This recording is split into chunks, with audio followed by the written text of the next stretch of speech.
Howard 100, Howard 101. Those are the channels that you listen to. Well, it seems our boy Artie is the talk of the town. He is the toast of the town. The toast. They're toasting him already. The burnt toast. He was on the Joe Buck HBO premiere talk show, the first talk show in Joe Buck's, Joe Buck's 2 Live. Joe Buck Live. Right. You know, they're making a big deal about Artie's language on the show, and it's weird to me because, you know, they have the cat house. Like, guys. HBO's schizophrenic like that. Yeah. You know, like on certain shows you're not supposed to do it, and somehow you're supposed to know which shows are for cursing and which shows aren't. What's in the city? Right. They used to, I mean, the stuff on that show offended me. But then they'll have something like the Bob Costas show, which never had any cursing in it. I know, but they said, okay, I mean, they said do anything you want. Well, I think they're schizophrenic in the sense that I think Joe Buck was going for more of a Letterman-esque kind of talk show where they talk sports and hang out. And right, because if you watched it, it was the Costas show. There was never any cursing. I do believe, though, that these guys, when they booked you on the show, you know, sort of thought that you would be a talk show guest in keeping with your Letterman appearances and your Conan appearances and stuff like that. I think they probably were really blown out by the language, but nevertheless, they should have said something. Right. They shouldn't have said "go to town." They gave me no guidelines. Listen, I mean, this is crazy. I did an interview with the New York Times yesterday. Like, I mean, about this? Yeah. Well, it's a big story in the sense that you went on, and HBO is now upset with you. Right. Oh dear. And in fact, I was reading the paper today. They've blacklisted Artie from HBO Sports, which wow. I don't think. Well, geez, Artie, I'm sorry for you. I don't know how that would affect your career, but maybe it would. I don't know. Look, me blacklisted from anything could affect my career, sure. Oh, no, the HBO Sports Department was a major plank. Here's the article. HBO wipes hands of Artie.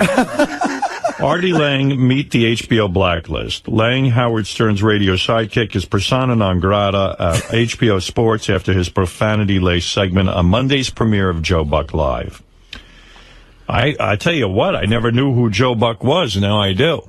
Yeah, I mean, there's something good that came out of this. Sure. He can do, he can go do as many Howard Stern shows as he likes, but he will no longer appear on HBO Sports or Joe Buck Live, HBO Sports President Ross Greenberg told the Post yesterday. Wow. Well, that's the greatest news ever. I can do as many Howard Stern shows as I want. How does Ross know that you can do as many shows as you want? When did he get permission to do this show? He's executive producing this show. He's the president of Hollywood. Howard, if that's true, and you make that decision, I couldn't be happier about it.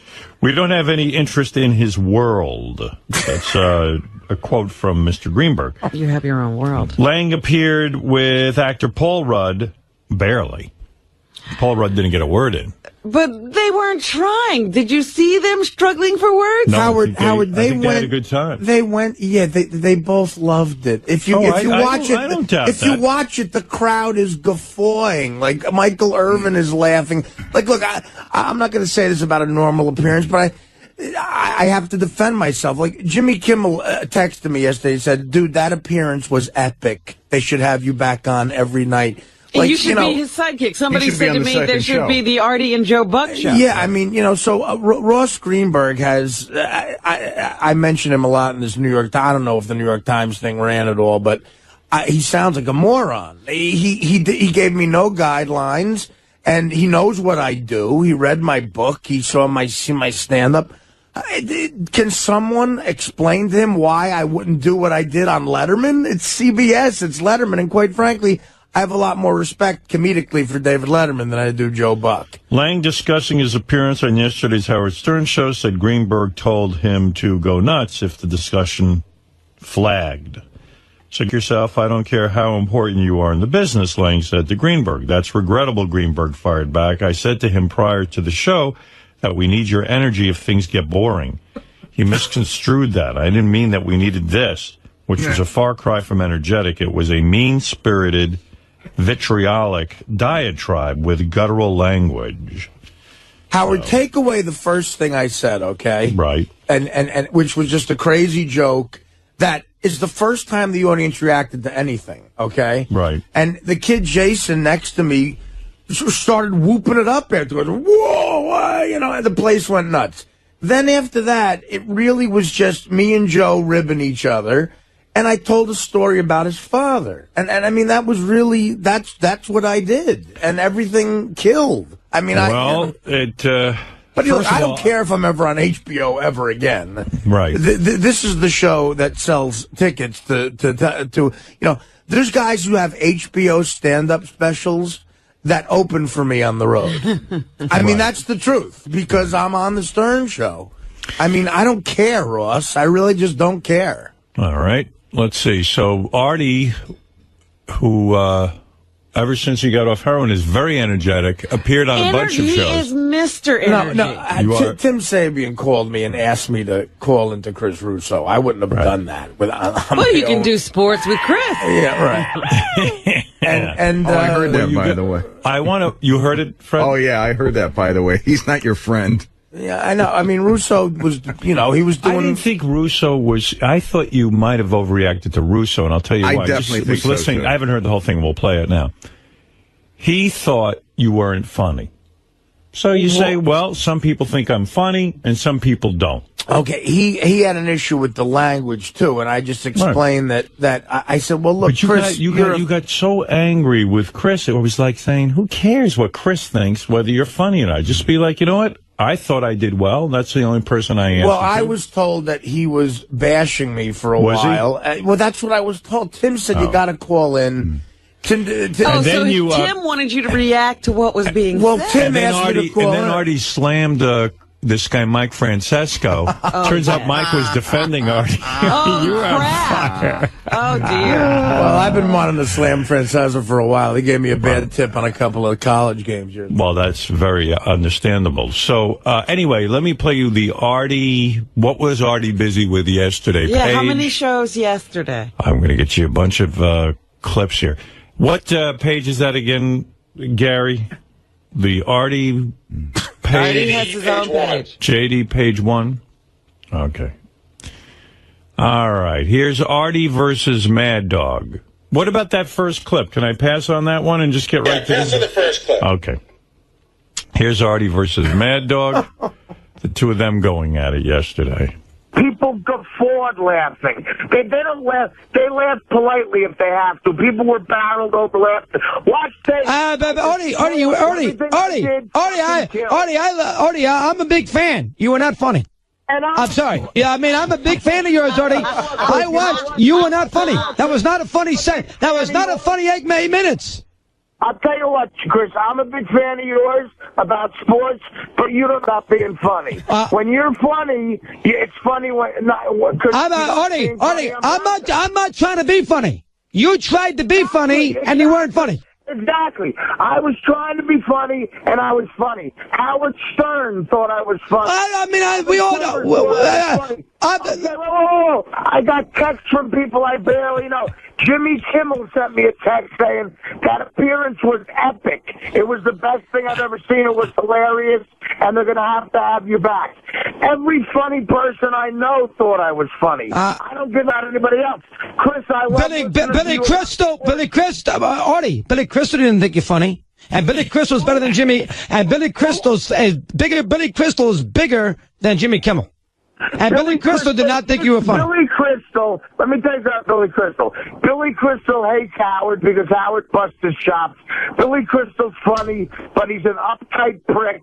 He's a politically correct, uptight bastard. He's an egomaniac. We've sent out the Stuttering John to ask him questions. We play a tape. Oh, Howard's not funny either. I think Billy Crystal is unbelievably talented. Wait. Wait, let me talk.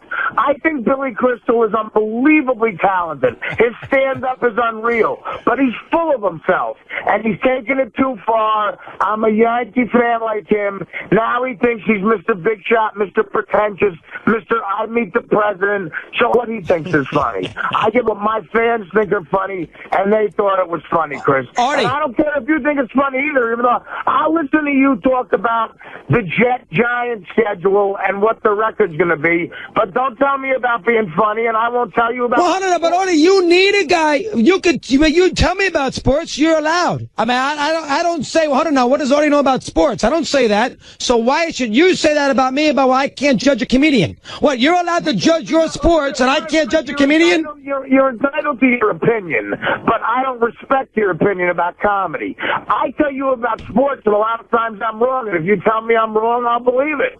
Chris, I love you, man. You know I'm a huge fan of yours, but you're wrong about this. I was funny, and look at the audience. They guffaw. You can't judge.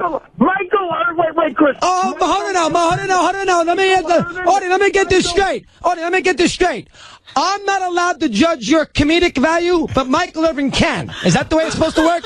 I can't judge it, but if Michael Irvin laughs, you must be funny. Michael Irvin doesn't know anything. Chris, you could judge whatever you want, and Michael Irvin could judge whatever you want. I don't give about it either way. I'm just saying one's right and one. Well, I don't know. You brought up Michael Irvin 4 times and he thought it was funny. Well, why should Michael Irvin be able to judge it? I can't. That doesn't work. Michael Irvin's not a comedian. Well, why can't he's a football player. A retired one at that.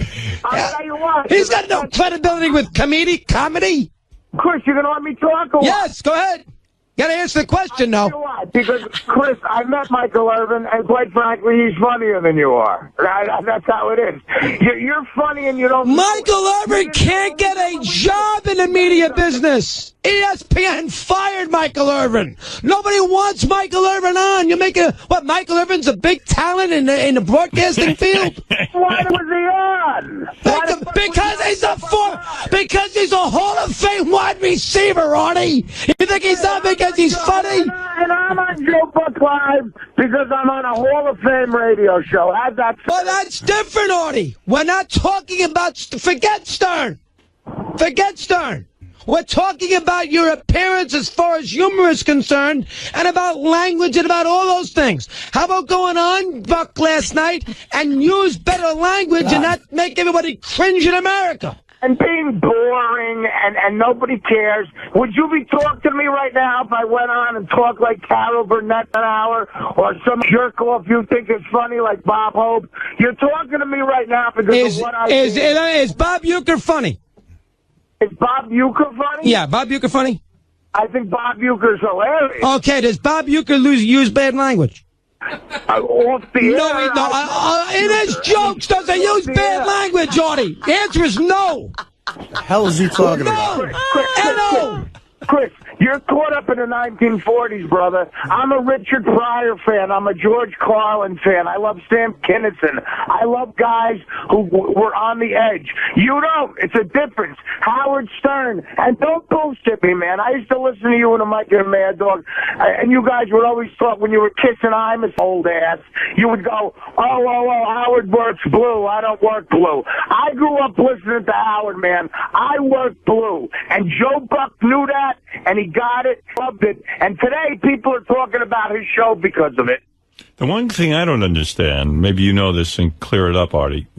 When did Billy Crystal comment on Artie's appearance? I don't know. Never. Russo seems to be aware of something no one else. Maybe they had a personal conversation. Are they close, Billy Crystal and Mad Dog? I have no idea. Howard. That is so funny. Howard, listen. I got more, by the way. I know, but listen, I am a fan of Russo because he's real. He's really a geek. I mentioned Norm Macdonald to him, and he said, the guy on Cheers, Norm. No. You know what I mean? So he doesn't know anything about outside of sports or modern day stuff. It wasn't his cup of tea. Right, exactly. But he was yelling at me too, Howard. I mean, I was yelling back. Michael Irvin thought it was funny. He did. That was funny. Chris is a funny guy. He is funny. When he starts yelling, he's just funny. I love when two guys argue over whether they were funny or not. It's the best. I mean, I've gotten caught up in that crap. Was the best. He's a football player. Yeah. Well, Well, listen, I mean, exactly. Well, whoever's in the audience, when you're a comic, you're just happy anyone's laughing, man, you know. It seems like you're getting caught up lately in a lot of fights with people, a lot of agitation. I'm worried about you, honestly. Honestly, Howard, I'm fine. I really am. But people at me. I don't know you. No, I'm fine now. You are? And I'm in therapy, and it's starting to work. It's working? Howard, talk to your therapist about this? I have a shrink session today. And how long? I love the guy. He's finally back from his honeymoon. How many hours is the session today? It's going to be about an hour and a half because I have a book signing tonight, so I have to calm down. Right. But I have so much anger in me. I do. I have anger in me, really do. and I'm working on it. Okay. What is it, Fred? I have a couple of thoughts. Book a triple session, number one. You got it, Fred. And number two, I heard that exchange yesterday, and in my opinion, Russo has no credibility whatsoever to judge who's funny and who is not. No, you're missing the point. But it's his opinion on He is commenting on what he thought was funny. But the difference in the argument, too, is he's commenting directly on what Artie does for a living as opposed to what's funny, and Artie's not commenting on what he does. What if Artie would have come out? He does. Artie says I don't say he does a Artie bad says job. he's a fan. I don't say he does, but what if he called in and says, I don't think you're doing a particularly He says good show he today. likes Artie, he's a fan, but he didn't think this performance was his best. I think that's a nice little cop-out when people want to say something shitty about you. They preamble it with, I agree. You know, I'm a fan, but he sounds like that guy 𝗦𝗵cie𝘄𝗿𝗱. Look, Howard, I was gave his opinion. Right. Quite frankly, who cares what Mad Dog's opinion is? I agree with it, but Artie did his thing. I just want to say one thing. Also, his opinion is colored because his favorite comedian is Carol O'Connor. Yeah. And that's not even a joke. Well, I mean, you know, Carol O'Connor is a great actor, but exactly, he doesn't know what he's talking and the about. Second point, I listened long after Artie had his meltdown on the air, and he admitted, I believe he admitted he didn't even see it. Oh, so then how could he comment? You know what? That's the beauty of Chris. He did not see the show. Mad Dog didn't see the. Did he watch the performance on YouTube or something? No, he maybe either watched it on YouTube or he heard the tapes. Or Billy Crystal called him. He did not see the show. Billy Crystal called him from the movie set. Chris, I'll apologize ahead of time, but I believe it was about maybe a half hour, an hour afterwards you admitted you didn't see the show. I just like that Billy Crystal is discussing this with Mad Dog. It would have been nice if Billy Crystal could have said it in his own words. Hey, Howard. Yes. First of all, before a Springsteen concert, I went on Mad Dog's show a couple weeks ago. Right. And what I did on the Joe Buck show compared to what I did on Chris Russo's show looked like Romper Room. I mean, and he hugged me afterwards and said, that was great. I loved it. I mean, this is satellite radio. I am a dirty comedian. I admit that. I'm not as smart as Jerry Seinfeld, I guess. I'm not as smart as... But when you go on, let's say, Letterman or Conan, you do not work dirty. You're able to do both. I can do both, right. But on HBO, I figured, what the hell? Let it loose, man. Right. Why not? All right, here's Artie versus Mad Dog round 2. Oh, boy. Artie, can we calm down with the language on that kind of show? Can we do that? Listen, it's HBO, Chris. I will never listen to you with comedy advice, okay, buddy? You pick up my DVD, I curse like crazy. It's rated NC-17. But I know when I buy your video. Artie, I know when I buy... I'm not going to kids' 8th birthday party. Well, what am I supposed to do? Turn off HBO? I know if I buy your video, I know what I'm getting. I know when I sit there and buy your book, I know what I'm getting. It's HBO. Artie Lange's on HBO. What do you think? You're going to hear me do a psalm from the Bible? You got to be... Are you not stupid? You can't calm down. Artie, you can't calm down. Artie, you can't calm down a little bit? You can't calm down a little bit right now either? I'm fine. You can't calm down a little bit, Artie? You're not fine. You know what, Chris? No, I like to go over the line. I like to shock. I like to be funny. I like creating uncomfortable shit and conversations like this. This sells books, man. I'm a businessman, too. My book went through the... I'm #1 on the Google Trends today. I don't give a shit about shit that much, except I want to be funny in my own way. I'm not censoring myself for anybody. This is like Lenny Bruce shit, man. Lenny Bruce got arrested, so I'm allowed to curse on HBO. show, and I'm honored that. Howard Stern went through hell to be able to get me to. Howard Stern got FCC fines. Howard Stern's the reason you're allowed to talk like this on the radio right now, and I'm going to honor that. I'm not using bad language, Artie. Listen, I love Howard. I don't use bad language during a talk show. I love Howard. There was different shit going on a few years ago with you and your. We gotta leave Mike alone, Artie. Please, that's not fair. Don't get on Mike. It's not his fault. Mike's fat ass is giving me shit. I saw Mike once at a Knicks game. I couldn't believe they didn't sell him 3 seats. His ass was. Oh, Artie, come on, that's not. Don't pick on Mike. What did Mike do? Mike didn't do anything to you. I'm not picking on Mike, but he's picking on me, so I'm hitting. Well, when is he picking on Artie? Chris, let me tell you something. I'm from the streets. You hit me, I'm hitting you back. When did Mike pick? In 20 years that I was with Mike, he never mentioned you once. When did Mike pick on you? I got a bunch of phone calls saying Francesca's trashing you. So guess what? Artie, did you hear it yourself, or you going by what your friend told you? Oh, right. I'm sure my friend would call me up. Well, I mean, people like to cause, Artie, people like to cause dissension. Yes, friends will call up. Yes, friends will say, people say things to get a reaction. That's what people do.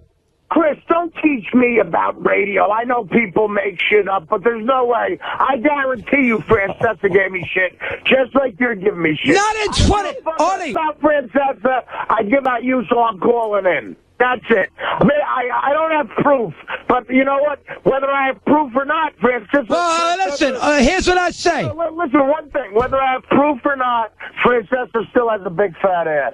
No, I mean, listen, a little heavy. I'll buy that, but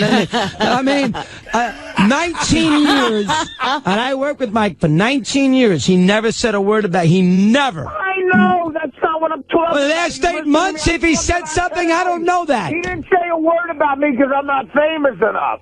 But today I made news in the world, so he said something. So I'm. Oh, I said something. So now you didn't tell me that. You said something today. He said something. Yeah, I just tried to, but you keep screaming like a crazy person, like Bruce just started playing Prove It All night. I mean, shut up and listen. Francesca trashed me today, so I'm trashing him back. I didn't realize. Well, you didn't say. I didn't hear you say. Nobody heard you say today. I thought you meant over the years. Because you're screaming too loud, like Broad. Calm down. So then Artie was done, and then called Mad Dog back to apologize to Francesca. First of all, I don't know what happened because 40 people told me Francesca trashed me, and then a caller called up and said that he didn't. So, no, I don't know what happened exactly. So here's Artie apologizing. Calling back with an apology. By the way, Howard, that was the most ridiculous conversation I've ever heard. Crazy. It was Artie, go ahead. Chris, I'm sorry. Listen, the guy who just called up and said Francesca actually thought I made the show good. Now I feel bad because I made the mistake of listening to a friend. I apologize to Francesca. I don't know the guy, but I'll tell you what, he's right. It was a bore fest. It was a snooze fest. And maybe I thought I had to hit a home run instead of a double to right. So maybe I turned it up a notch. And again, this is where people are wrong. I didn't a cocksucker. That's not what I did. I would never do that. I made a joke about a website. I would never call him a cocksucker, all right? It's a difference of opinion. I'm sorry to Francesca, but Francesca's right, Chris. It was a bore fest until I started talking. And I'll tell you what, I don't think I'm Richard Pryor. I know I'm not that good, but I do what I do, and I'm trying to make a living. I went on there, and I did it. And a lot of people who I respect, including Howard and Howard's honest, man. If Howard thought I sucked, he would say I sucked. Howard didn't even see it, right? Howard saw it and listened to it, of course. He saw it live, or did he see it after the show was on? No, he saw it afterwards. But he watched it. He watched the whole thing. And look at it. Chris, Look at it. Buck is laughing when I'm doing his father. They cut to the audience. They're not laughing in a fake way. Michael Irvin's out. Both of the kids next to me are laughing, Chris. I know you don't like it, but look, we have a difference in opinion. I apologize to Mike. I did what I had to do. I'm trying to make a living here, brother. I'm trying to avoid becoming a longshoreman again. And I tell you what, I'll keep doing it if it sells books, but not just because of that, because it's true to whatever. Want to call me an artist? I don't think I am, but I'm true to this the way Richard Pryor was true to his honest comedy. I will always do this, and I'll always listen to you, Russo. I won't bother you again. I love you. I'm going to keep listening. Thanks for taking my call. Artie feels bad now. Artie was feeling bad, and is it true Mike Francesco really had to buy 3 seats at the stadium? Well, it's expensive, too. Right. $2,000 to see. Well, there you go. I mean, you must be a little bit worn out, huh? I am, Howard. You're yelling and screaming and I carrying feel a fraction of what it must be like to be you when you get a lightning rod of stuff. Like, well, it's like, I mean, but the New York Times called me. I mean, there's a war on.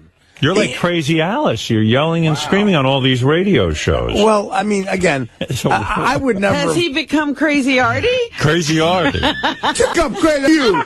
Push Russo, cocksucker. You ain't half suck dick, don't you? You suck dick, don't you? I read a death cocksucker. Listen, Howard, I wouldn't have called. I wouldn't have called if Tim asked me to call. Here's what Mike Francesca said about you. If you want to hear let's it. hear it. This is what he said. I guess we should. Yeah, maybe you should hear what he had to say. Here is Mike Francesca. Let's clear it up.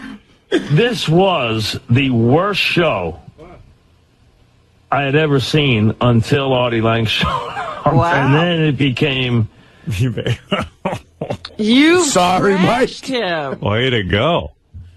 Well, thanks, Mike. I mean, no, and look, he's looking thinner. I saw him at a Knicks game recently. He only needs 2 seats.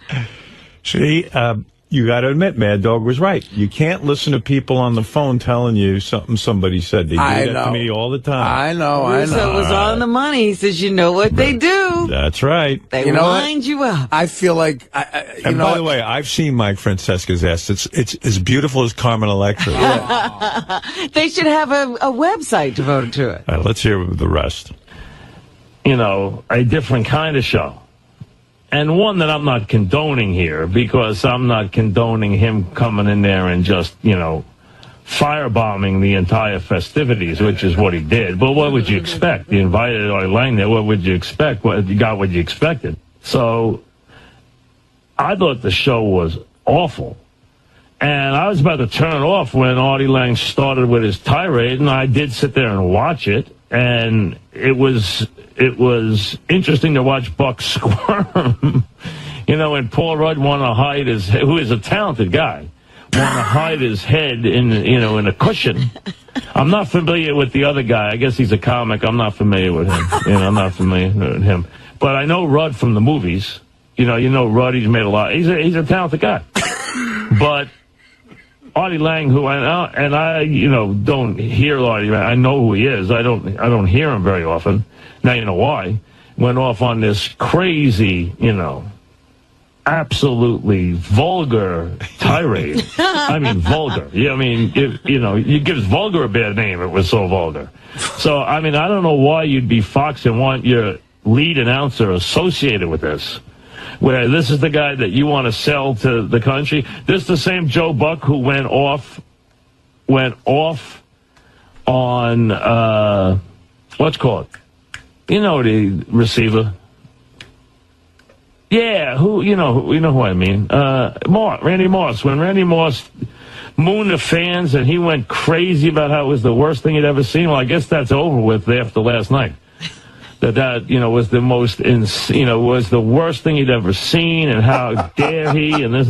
Well, I guess last night that kind of made up for that. Because I understand it's HBO, but boy, oh boy, it was ugly, and the only reason the show was even worth discussing was just how outrageous Artie Lange was, and whether or not HBO was actually going to apologize, or how they were going to handle. I don't even know what HBO said. Has HBO said anything about what he said last night? I mean, did they apologize? There's differing opinions here. Artie this morning said that that Ross Greenberg had told him that when things get slow... To go crazy? Yeah. Oh, all right. So Ross is now condoning Artie's antics on a show last night? They've distanced themselves a little bit from it, and he went on his own tirade this morning. Artie did. Oh, well, Artie's going to, he's going to milk this for everything he can get.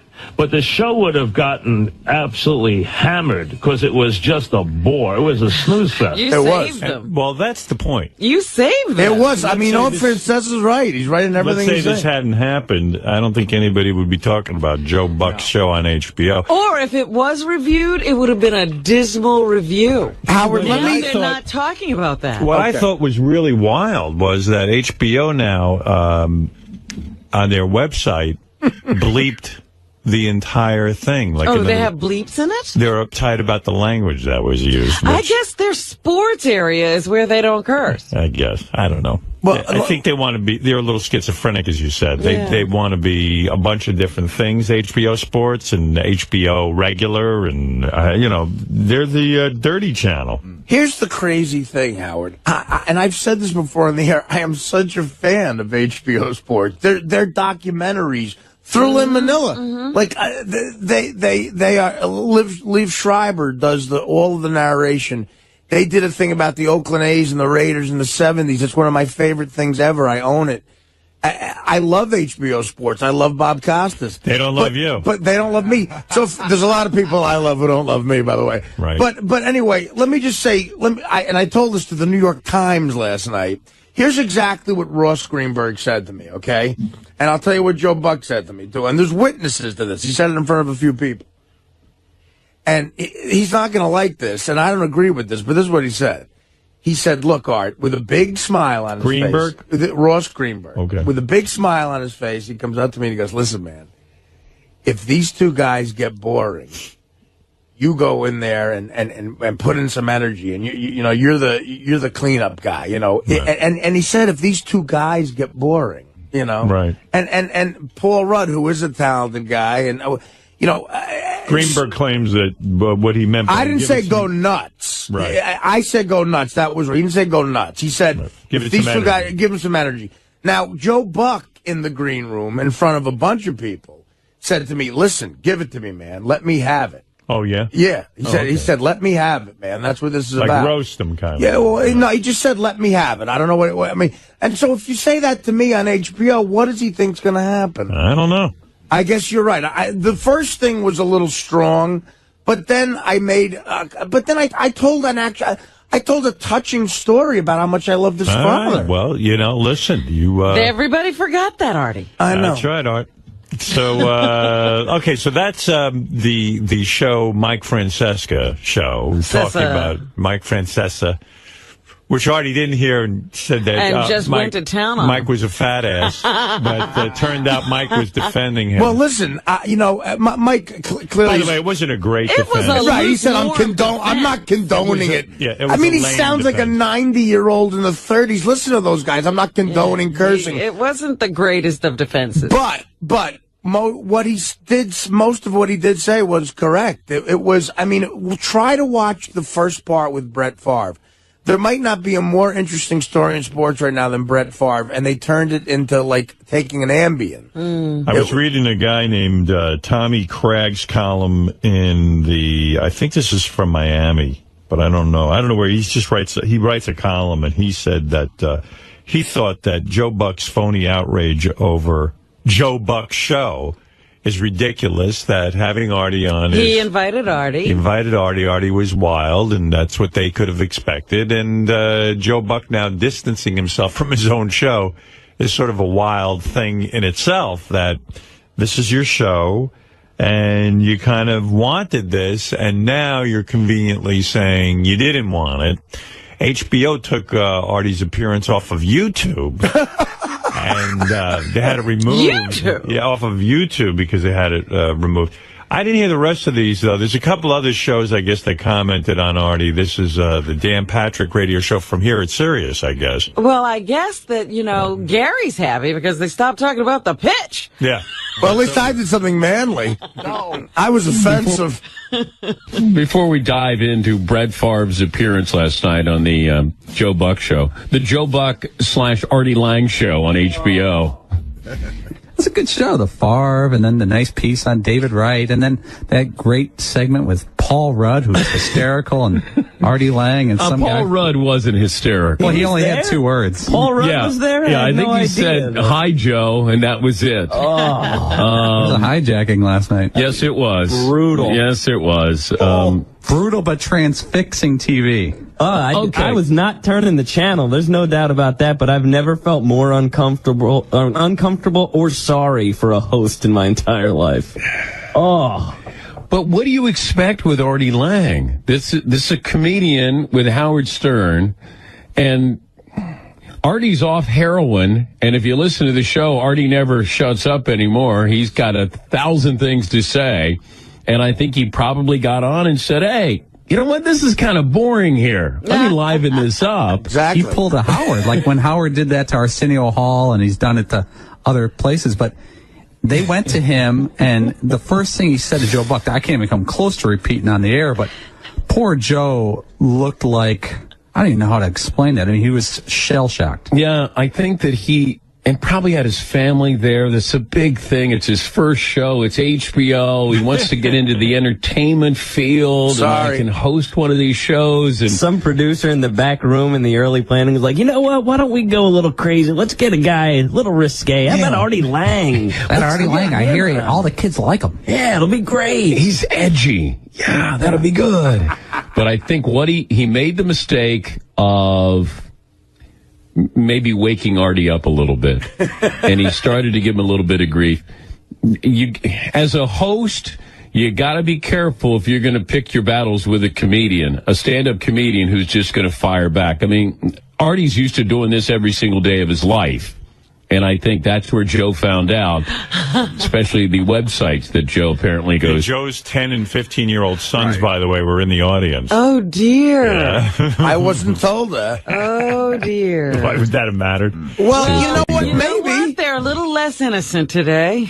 Lang, you would have thought that he went on kicking and screaming, like he didn't want to go on the show. That's the feeling I got. It's like, I don't want to be here.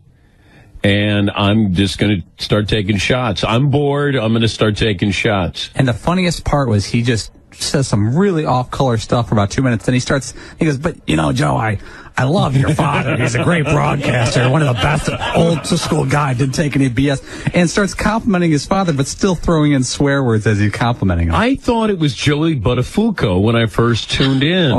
I did. I saw Artie. I went... Is that, it's Artie. I thought it was Joey 𝗏𝗏𝗏𝗏 there. All right. So now what is the Randy Cross clip, Gary? This is one that came up on the wrap-up show yesterday. Artie was bummed out about it because I guess here at the I'm not bummed out about it. Here at the NFL channel, Randy Cross was on yesterday morning, and he made a comment about Artie. And I guess the last thing I learned watching Joe Buck Live last night is not all comedy is funny. And Artie Lange's probably better off playing somewhere in a small, dark cave on Broadway than out in the public eye. Well, it was that whole thing was a bad spot. Yeah. That was a bad match from the start. Who is Randy Cross? Who are these people? Randy Cross was a football player for the San Francisco 49ers. He's adult. He played, he won a couple of rings, and he does broadcasting now. He's a big goofball. Right. And he was a football player for the 49ers. That's what he did. He has a show on Sirius? I guess. On the NFL channel? How's his ass? Is it 3 seats wide? No, he's probably in better shape, but let's put it this way. I'm so upset Randy didn't think it was funny. Who's Colin Cowherd? No idea. Gary, what is this clip? The Joe Buck review by Colin Cowherd. This is another ESPN radio guy. I don't even know who this is. Oh, okay. I haven't heard this one. Don't know how this one pans out. Well, yesterday, Joe Buck Live, he came on the show to promote his show, and he had Brett Favre on. And then he had Artie Lange at the end of the show. Artie Lange's been on Howard Stern's show forever. He's an alcoholic or a drug addict, acknowledges that. He's obese, kind of scatological, and he just imploded the show. He was awful and rude and condescending and mean-spirited. And HBO has come out and acknowledged it was a disaster, so HBO's not hiding from it. Then they had the after show for like 8 or 9 minutes. I guess he was even worse. I didn't watch that. It was very uncomfortable TV. I watched it.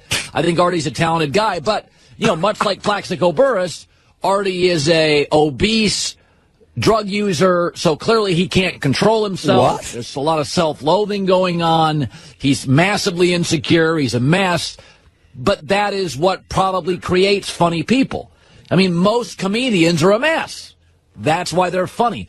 Most artists. I mean, I was reading a story the other day about who's that kid that's real popular in L.A., Shia LaBeouf. He's an actor. Was he in Transformers or something, Fish? Shia LaBeouf. And he went on the record and said actors are just, he goes, I'm the most insecure guy in the world. We're all a mess. We're all freaks. That's why we're artists and actors. And that's the reality of it. Well, there you go. You see? Wow. They put They you in the same, elevated you. in the league with Shia LaBeouf. Could that guy sound like a bigger moron? Well, listen. I mean, he has his opinion. okay. He's weighing in on it, like we comment on stuff. Absolutely. They're all talking heads. They all have to spout an opinion. Right.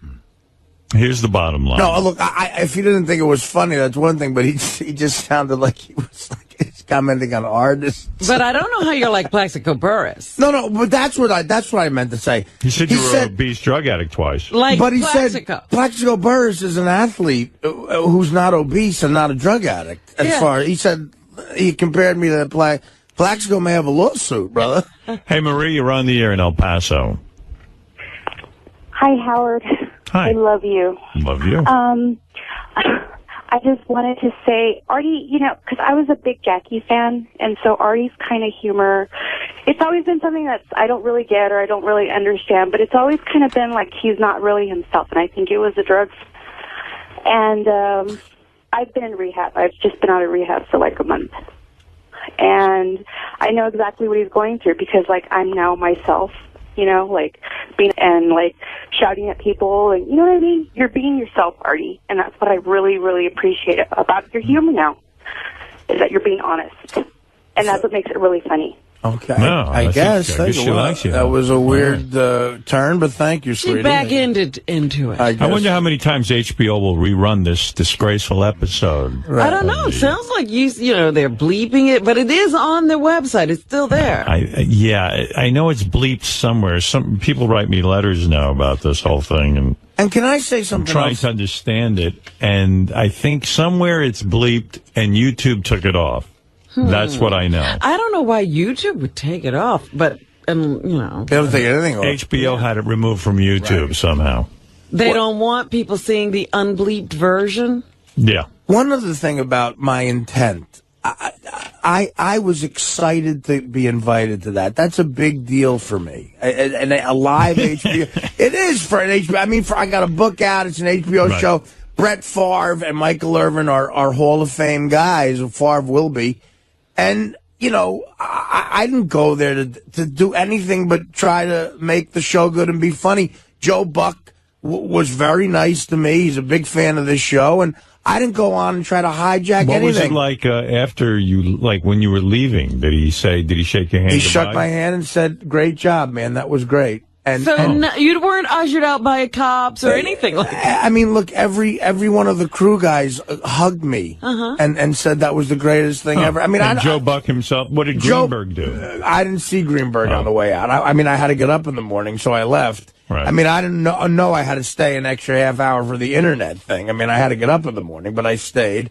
And again, I would never say this except to defend myself. But if you got Paul Rudd and Jason on the phone, the two guys they thought it was funny who were with me. Yes. Paul looked at me and said, do you realize how amazing what you just did was? Well, maybe we'll try to get this out going. We'll try to call Paul Rudd. I believe Artie. I don't think I need to call Paul Rudd. You don't? I believe I would him. like All to right. hear everybody's take on this. You need to hear it all. Marianne, why don't we have everyone in the world call it? Marianne from Brooklyn, you're on the air. Artie, don't you have anything better to do than call a lame radio show? What do you mean? He's promoting a book. He's calling Mike and all these shows. Like No, he called Mad Dog because Tim Mad Dog to promote his book. Tim asked him to do it. Oh, but Howard, can Yes. I ask you something?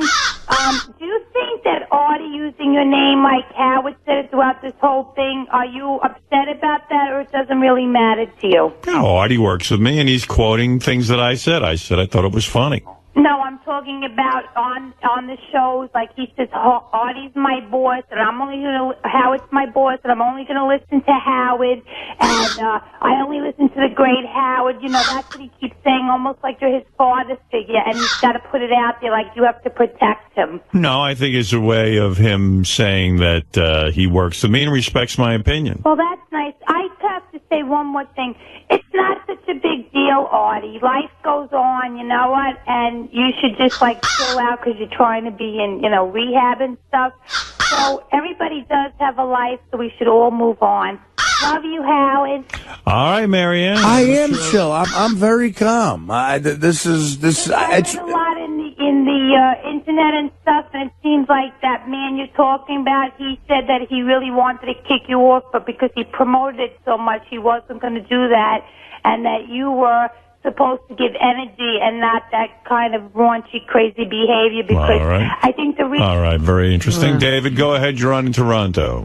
I just want to tell Artie, he's like a road that's been paved twice. Retard.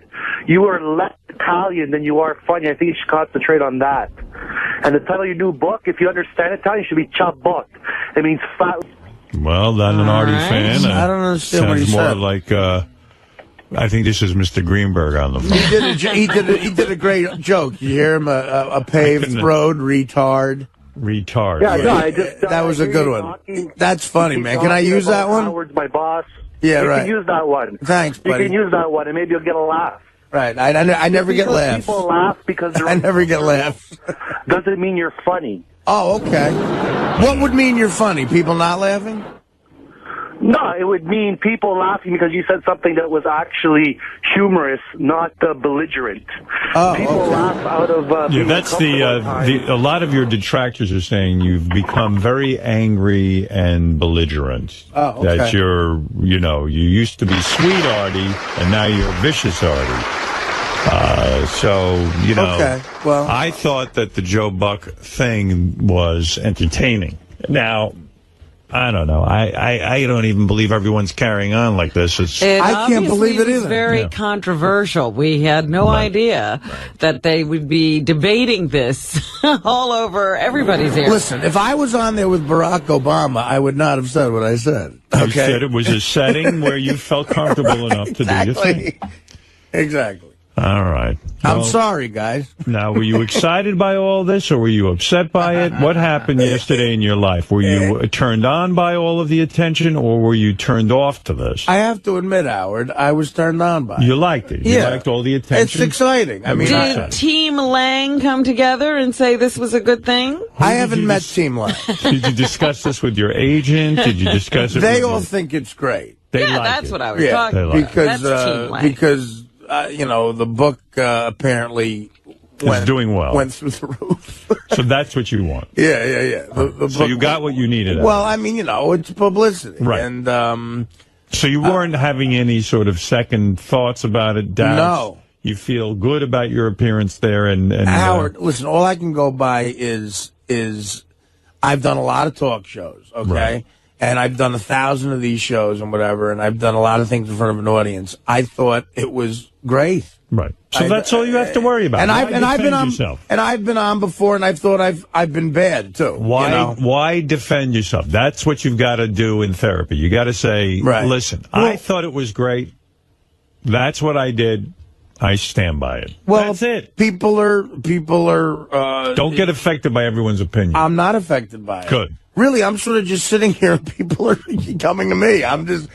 People called me, Tim called me and asked me to call Russo. Look, and everyone gets into this business because you want attention, and of course I was turned on by it. I was glad to hear you say you were a narcissist. I think your numbers would be higher this week than mine. I'm a narcissist. He might be higher than you. Yeah, you might be a little above a 34. Right. Robin, look, anyone who gets into comedy, think about what a comedian says to the rest of the world. Look, guys, I don't only think I'm interesting and funny, I think people will pay to fucking hear me. I mean, of course I'm a narcissist. But I was going to ask you something. You would never go to your therapist to evaluate a performance, would you? No, I wouldn't, but I might go to my therapist to understand why I care so much. Right. I see. Okay. Right. In other words, when I go into therapy, I have had issues where I care what everyone thinks. Mm-hmm.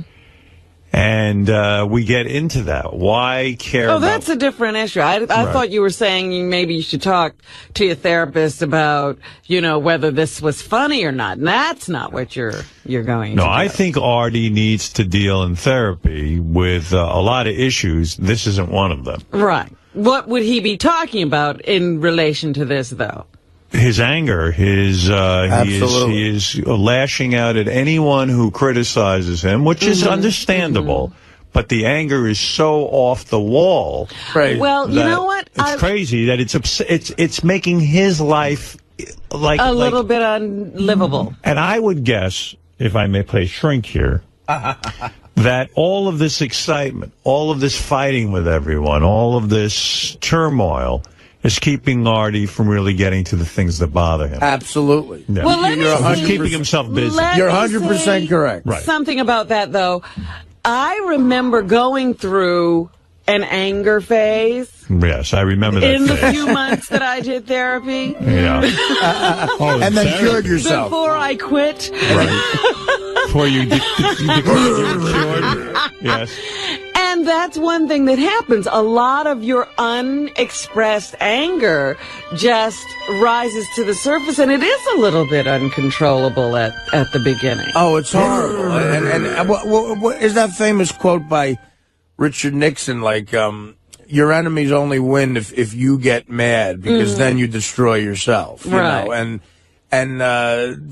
Look, Howard's right. I have anger in me that's tremendous, and it's about a bunch of things. And thank God I found a therapist that I like. Like, I really like. I call him on the phone when I can't see him. If I'm on the road. So I'm working on it, man. I believe that you need to be in therapy 5 days a week for now. Okay. Now, I'm not making a joke. I don't understand. Is it structured therapy? What are we talking about? It's a psychotherapy, I believe, that Artie is involved with. It's intense. And it's... But is it structured? Like, we see each other on this day at this hour? It's twice a week, based on his schedule and mine. Based on you don't have a set appointment? In the beginning of the week, he'll say, I have this day and this day, and I'll say, okay, let's do it that way. What about locking into 3 or 4 times a week at a set time? I'll bring that up to him today. Yeah. Okay. That would be the move, because I think you could, get through this a lot easier, maybe dispel a lot of that anger. I think he's in therapy. I think I'll get through a lot of money, too. Well, that, too. We can run through that. Hey, you're right. No, listen. Getting better does cost money. If I could tell you, investment in you, if I could tell you what I spent on heroin, right. it pales in comparison. Way less. What'd you spend a week on heroin? What'd you say? I mean, it's no exact number, I'm sure. A week? When you really were at your worst. At my worst? Yeah. Well, I read once that that Yoko Ono and John Lennon in the 70s were spending $5,000 a week on heroin. In the 70s. That was the 70s. And I think, but you see, here's the thing. I was having it delivered because I was afraid to be seen going. So there's a surcharge? Well, absolutely. It's like McDonald's, if they could deliver it to your house, they charges up. And these these were guys that I would overpay because I was afraid. I don't want them mad at all. You know. And I'll give you the most I ever spent in 1 week. Go ahead. probably. You know what? I don't want to say it. I don't want to say it. Not because there's a bunch of issues here. Oh. By the way, I mean, how often do you have to have it delivered?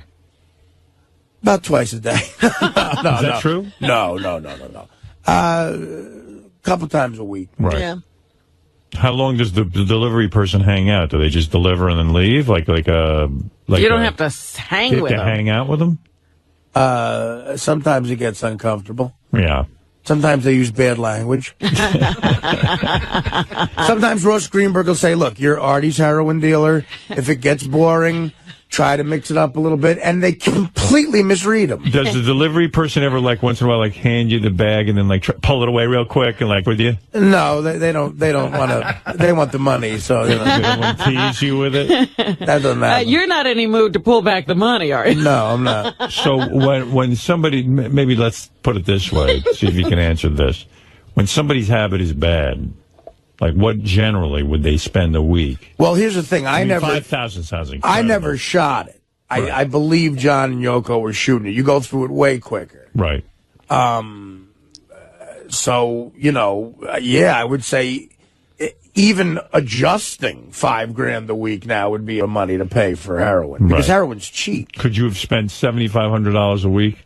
No. No, not that He's much. saying he didn't go that way. No, he didn't go that way. It's cheaper. Well, it's like I never smoked cocaine either. Right. For some reason, I had these levels, and I was at parties where there was times you were afraid to go that. Yeah, because I would have level. lived in that bottle, and I was at parties where I was handed a pipe, I just said no to that somehow because I thought that was another level. And if you smoke coke, God, the money just goes because then you just get rid of it so quick. Do you think you're insane? On some level, sure. You do. Yeah, I mean, Are you insane? Do you think you're insane? No, I don't think I'm insane. In other words, do you think you have a death wish? Oh. Which would be insanity. I think, yes, I know that. Right. I think at one time I might have, but not anymore. All right, good. All right, well, that's good to hear. Well, listen, Howard, I tried to commit suicide. Howard. Right. So are you insane? No, I think I was at one point, but I'm not. Now you're listen, I'm not trying to be wah here, but the pain that I went through, the darkness of seeing my father the way he was, right, was so traumatizing to me. And my father asked me to kill him once a week. Right. And he was my best friend. And we did everything together. And when we played catch, my hand would hurt from how hard he threw the ball. And the last 4 years of his life, I had to wipe his nose.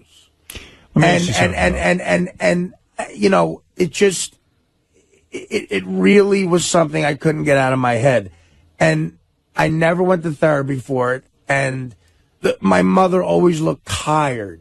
She would set her while working. Let me ask you a question. Okay, go ahead. I'm just trying to answer Your father, no, I hear you. Your father exhibited a lot of bad behavior. Yes. You described a story that I thought was almost too outrageous to believe that he would, install, phony cable. But never did drugs or drank or anything, which is weird. And he never gambled. It was weird. Do you think a lot of your outrageous behavior is an attempt to be like your dad? Absolutely. It is. 1,000. Because you admire him so much that all of his negative behaviors you think are good. You could not be more correct. My father would tell me stories about how he used to fool around in school and get in trouble. And that absolutely made me want to do that. So you think, wait a minute. So you think that being a real man is behaving outrageously or Probably. badly? Well, no, not bad. But you see, because in a lot of ways, I'm a good man, Howard. No, I'm not accusing you of being a bad man. You're a good-hearted guy. Yeah, but you think outrageous and bad behavior is manly. Sure. In a way, there is, but I'm older now. I used to think that. I realize now, of course. I mean, listen, The stuff I do on an HBO No, I'm not show. talking about, forget HBO. Right, okay. I'm not talking about it. I'm talking about You're talking about his heroin. life, I'm talking yeah. about your life. I'm talking about doing outrageous things. That some stuff that you don't even talk about here. I think I'm mature enough now to realize that that's wrong. But for a long time, I thought that was what a man was. Absolutely. Let me ask you something, though, because we were on the conversation about insanity. Right. And insanity is not regulatable. That's right. Okay? You can't control. That's what insanity Well, is. that's why I asked the question, because insanity means you're insane. It means, in other words, It means you there's don't have a choice. The only way that you can recover from it, if you want to call it a recovery, is to be medicated.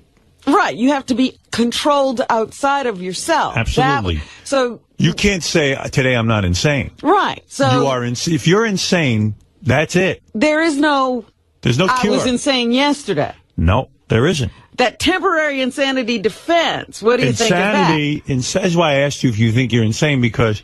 Well, do you think I'm insane? I'm not sure. I'm thinking that something's going on where my recommendation, and I don't say this lightly, the reason I said you should be in therapy 4 or 5 days a week is to find out what's really going on with you. Right. You should know what's going on with you. Right. In other words, you're an older guy with the heroin and stuff. That's dangerous stuff. I mean, you're playing with fire. I understand. And I love you, and I don't want to see anything bad happen to you. I really mean that from the bottom of my heart. I know you do, Howard. So the thing is that if you are insane, let's assume you are, they can medicate you. Right. And if they medicate you, you'll have a good life. There are many people I know in my personal life who are, mentally ill. And people go shocked when you hear, mental illness. Oh, blah, blah, blah. Yeah, let me hit fuzzy I don't Hill. want anything bad to happen to you. So if you are mentally ill, they should medicate you. If you're not, then you got to get to the bottom of this anger. But let me ask you something. Go ahead. Let me ask you something. Right. Because you tried to commit suicide, and that scares me. But I tried to commit suicide because I had just done coke for 3 days, and I ran out of it. And so you might not be insane. I don't think I am. But taking coke for 3 days is insane. I know. But so everyone who does coke for 3 days, there's a lot of people who do that. I mean, and they're not all insane. I don't think I'm insane. I don't think I'm insane. Artie, sometimes the drug taking is an attempt at self-medicating because of course it of is. insanity. That's what I'm saying. Well, all right. That could be behind the drug use, But okay, and that's it could be. I'm not a completely doctor. understandable. Yeah, I don't know. I understand that. Right. But I'm not on any medication right now. Right. And for a couple of weeks on the show, I really was out of my mind, ruining interviews. Right. And do you feel I've made an adjustment there? No. No? No. You've made some adjustment, but not Well, really. some adjustment. Not really. No. I don't think so. But some adjustment. Some. Right. Right. So I think you're having a hard time controlling yourself. I'm going towards the. Yeah. I think you're doing better. I just think that what I'm worried about. That's on my own. So, and I'm going to keep and listen. I will keep trying to do that. There's something going on though that concerns me. That in doing your own rehab, I think you're going through a tremendous difficulty right now. You came off heroin, which Right. I applaud you, and I think is unbelievable. I mean, an amazing feat, because anyone who understands addiction, that ain't easy. Oh, no. This is the And hardest thing you're going through. It's not just the drug. And I don't think you even know inside of you how, forget the physical addiction, the Right. psychological addiction. That emptiness now, that void that isn't filled, has to be filled some other way. Well, it's the Charlie Parker quote. They can get it out of your blood, but they can't get it out of your brain. Right. When you're But an not only addictive person, that, whatever you were taking it for, you're now subject to having to control Right. or you're face. feeling Yeah. things, Absolutely. thoughts are creeping in that Absolutely. the heroin would dampen. In a way, you were medicating whatever it is that's bugging you, whether it is insanity, whether it's just the death of your father, whether it's the combination of everything that goes on in the pressures of your life. Whatever's going on now, you're starting to feel. Right. And I think That's a hell of a thing to have to go through on your own. I know I have trouble negotiating my feelings. That's why I'm there 3 days a week. I can't imagine what it's like for you coming off heroin that's why I'm saying. Well, I am going. I'm going, and it's 2 days a week now. But I'll tell the guy I want more. I believe you, Howard. I'm telling you. I think that I'm worried because, listen, you're a dear friend. But aside from working with you, forget the work. I'm talking about you're a good-hearted human being and a good man and a funny guy and a talented guy. And I think that this is a lot of pressure you're going through right now. It is. I recognize that. Thank you. But you got to get assistance. I mean, you got to find out what's going on inside of you, because no one can do that on their own. Very few people, unless you're, so self-evolved that you can figure out what's going on. And I'm not. And I'm not either. So I'm not trying to set myself as an expert. Yeah, and there are some people who it's just a drug thing, and they just get off the drugs, and they're fine. But if the drug was something to cover up something else. Sure it was. That's the hard part. Yeah. You see, let me tell you something. Well, this is why I enjoy therapy now, and it's working. Just this conversation makes me feel better. Right. It does. Because and I appreciate it. Right. Well, because people care about it's with people I respect. Okay, And I respect this guy a lot. Good. And God, is he a wise soul. But here's the other thing. You also tend to turn everybody into either they're the greatest or the the shittiest. worst. All right. He's a man. I understand. He's got expertise in this area. Right. He's going to sit with you. Some days you're going to hate him. Some days you're going to love him. Right. But he knows what he's doing. I know the guy's credentials. Yes. I was involved with that. I know the guy's address. You better know what he's doing. Right. You better, because there's a lot of money going on. Yeah, but as I said when you were first talking about it, it's a commitment you have to make to go through the rough patches and this lovely honeymoon. Right, this is a honeymoon going phase. On here. I went to my psychiatrist today. I said, I can't this anymore. I don't want to be here. I want to get out. And by the end of the session, I felt great. So it was like, you're always going to have those feelings you want to get away from therapy. Right. I just say, look, who the hell knows what's going on?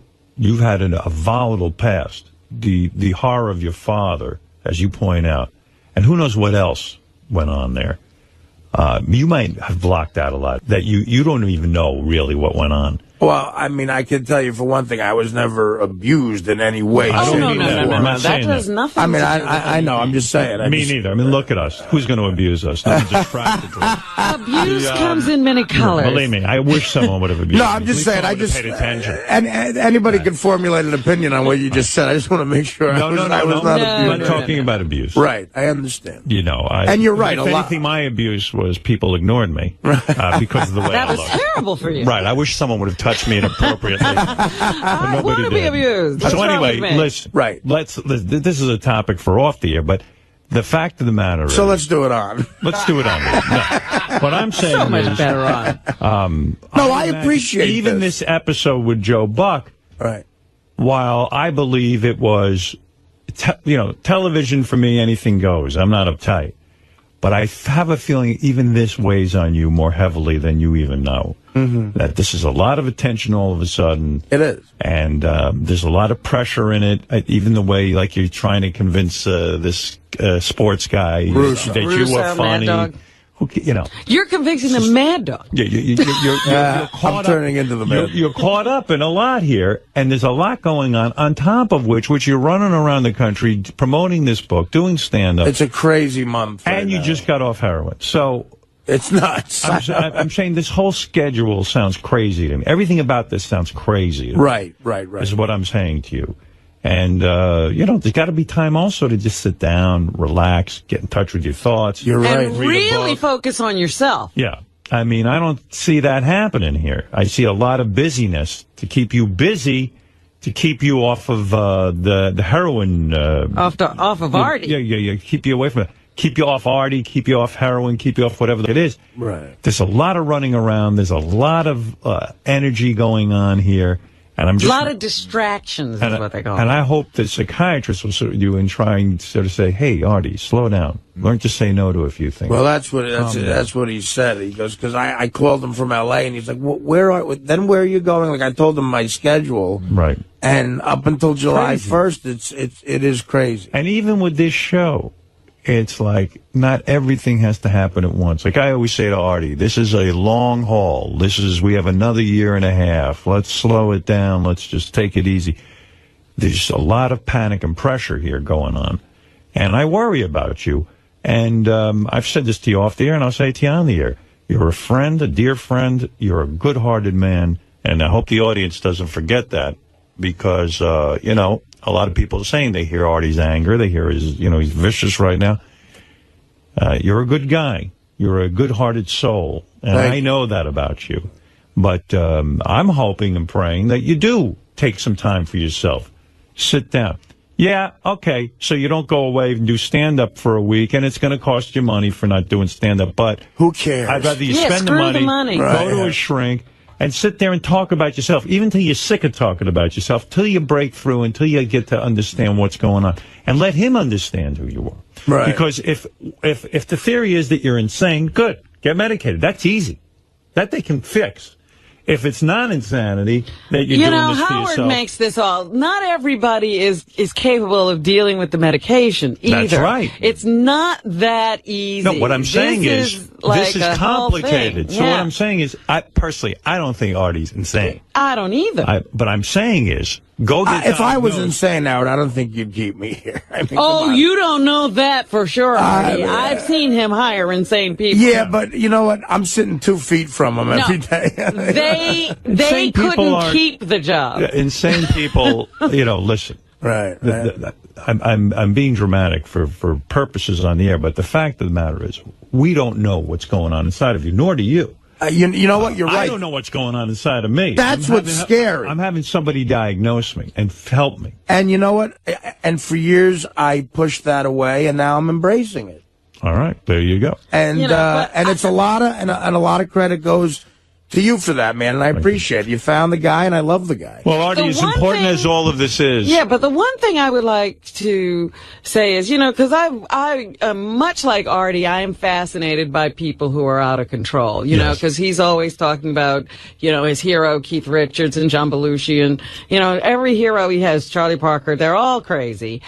And they were literally insane. That's right. And, I was watching that Hunter S. Thompson thing, or Thomas, whatever his name Hunter was. S. Thompson. Thompson. Fear and Loathing in Las Vegas. Well, I wasn't watching that. I was watching a documentary about him. Yeah. And the man's brilliant, but he's in pain every day of his life. And he's taking these drugs to try to get out of his own head. And eventually, you know... it took a long time, but he eventually killed himself. And it was like, you know, that's what I worry about with Artie, is the darkness. That's right. That severe. Well, that's why it has to be diagnosed. Well, you know... And you can't get diagnosed in a day on something like that. So Hunter S. Thompson, I believe, blew his head off at the age of 60 because that's the exact age Hemingway did. I think he said, Hemingway blew his head off when he was 60, and that's what I'm going to do. Believe me, guys... I promise you, I'm not in that place. I'm not there. All right. I'm not That's there. good. I'm far from it, as a matter of fact. I might be annoying, but I'm happy. By the way, as important as all of this is, there's something more important to discuss. Everybody is here for the Bang My Dad update. By the way, I saw these people. This was so funny. I saw them on the street yesterday as I'm driving. The 2 daughters and the father, and he had a smile on his face. Yeah, well, we'll find out what happened right after this. Let's take a break. Everybody calm down. Wow, that was a rough hour, man. Well, listen, you're the toast of the town. You're the man of the hour. I don't even care about that. I mean, I appreciate the last 10 minutes here, but, you know, I promise you, I'm doing better. Good. And I'm working on everything really hard because I want to be alive forever now. Yes. And I got a second chance. The doctor told me I'm lucky to be healthy. Like I always thought I was going to die from health issues, and he said no. If you can control your anger and stuff, and not destroy yourself, you'll be around for a long time. You might actually live, and I want to live for a long time. Well, that's good news. All right. Not to everybody on the Stern Fan Network, but I do want to live for a long time. Right. The Stern Fan Network wants everyone dead. All right, listen, we got to take a break. Artie is here. He wants to live, and that's the important message. I do.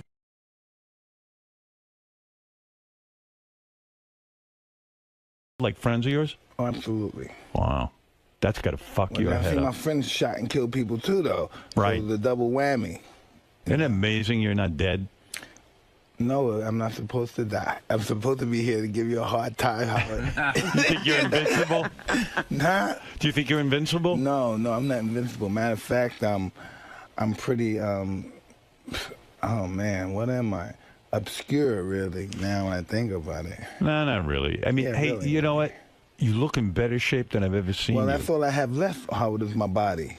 What do you? All What, I have left. I have no money. I have no nothing. All I have left is my body. So I have to make what I have the best I have. but money's coming back, like you said. Things are going well. I mean, I owe so much money to people from my past. What's that? Baddest man on the planet days, man. Please, man. I'm not even thinking about that's not going to happen. It's not going to stop. It's not going to happen. Yeah, but you know what's no, crazy? No, it could happen. No, it could happen that you're going to come back and make a lot of money. I mean, you've got a bunch of really good projects going on. I was going to say, aren't there some projects in the Do you works? think it jinxes you? Do you think it jinxes you to say things are going well? Is that what your thing is? I'm just happy to be here and be alive and be here talking to you, and that in itself is success. You know what I read? I read that when you sued Don King, there was no doubt you were going to win that lawsuit. And this lawsuit was for like $100 million that you felt you were owed, you know. You settled the lawsuit for $14 million because you said, you know what? I don't have the money to pay these lawyers, and fuck it. I'm just done with this. But you could have won that lawsuit, couldn't you? I don't know. Money wasn't a big thing to me. I will never, ever rip off or take advantage of my boxers. Well, I'm not going to do that. That was a dig at Don. No, never a personal dig at Bullshit. Don. No, really. Come on. It's a personal dig at everybody that's been dicked over by a promoter, not just Don in particular. Because Don didn't invent this. Yeah, Don didn't invent this. But that was the guy you felt did it to you. Well, I did it to myself too by associating with him. You know, I have to take some responsibility as well. The common denominator is that I was there. Yeah, I always kept thinking you should have stuck with those two white guys. That wasn't working well either. It wasn't? No, it wasn't working. But they weren't taking money from you, were they? Yes. They were? It wasn't working well. It wasn't working well, dude. Wow. It wasn't working well. Can't trust the black man, can't trust the white man. No, that's pretty much Can't what trust it is. the man. When it comes to green stuff, there's not many people you can trust. It corrupts everybody. Yeah. I'm honest. I would, if I was your promoter, I never would and have you're not taken in the the dime I didn't boxing deserve. business. Well, I should have helped you out. You would never survive, Howard. Really? No. What do you mean by that? So if you're becoming a boxing promoter, how are you going to survive if you're honest? You just wouldn't do it, Howard. You just wouldn't do it, Howard. I just don't see that happening with you. Do you have any clients presently as a boxing promoter? Yeah, I have world champions. Who do you have? I have a Jonas Mendez. He's a 130-pound world champion. He's getting ready to fight and get a unification of his championship and be the unified sole champion of the whole world. Now, are you actively making deals for him? Are you handling his business? That's not my job. My job is to make sure he fights the best fights and get the best money from the fights. That's all. But that's what I'm saying. I don't make any deals for him. No, that's his manager's job to make deals for him. So what is your job? My job is to promote the fights for him. Oh, I see. So you go out there and say, hey, this is my and fighter. All that stuff, yeah. No, nobody's my fighter. I don't own any fighter. I have nothing to do with any fighter. I'm just an independent promoter, and these guys fight for me, and that's what happened. And that's a business. My little stable, yes. And so when you go over to China, just like you just got back from China, you really are serious that you don't remember why you were there? Okay, I went there. I think I went there to promote a product for knocking out colds, and I went there for some family values. Right. And this is really crazy, Howard, because I'm so used to really a lot of dark things being involved in my life that I have so much light. And and the people, even in America too, they look at me at a different perspective. But just in America, it's just they produce so much hate. It's very difficult to get out of that little schmuck world that I got involved with. This is the only country that produces so much hate and venom I agree with you. I mean, I go on this Twitter, I see people are vicious, and these are my fans. These are people who like me. These people have no... Why is that? Because that's what we promote. We have more guns than we have people here. That's true, yeah. Nothing's all about hate selling. We're a drug nation. That's why more people are on drugs here than any place else in the world. More people are on drugs here than in Colombia, and they send the drugs here. You know, that's in all crazy. those Latin American countries, more people on drugs here, and in England, all these countries, we're a smuck nation. Yeah.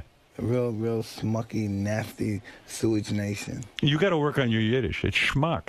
No, I like smuck. Because Smuck is not Yiddish. No, I'm not Yiddish. I'm black. You can't reinvent the language. Smuck Yes, you and could. black. Yes, Yeah, you right. could. It's like Ebonics. It's like Jewish Ebonics. So, listen, schmuck is something significant. But Right. a smuck is not even half a dick. It's just smuck.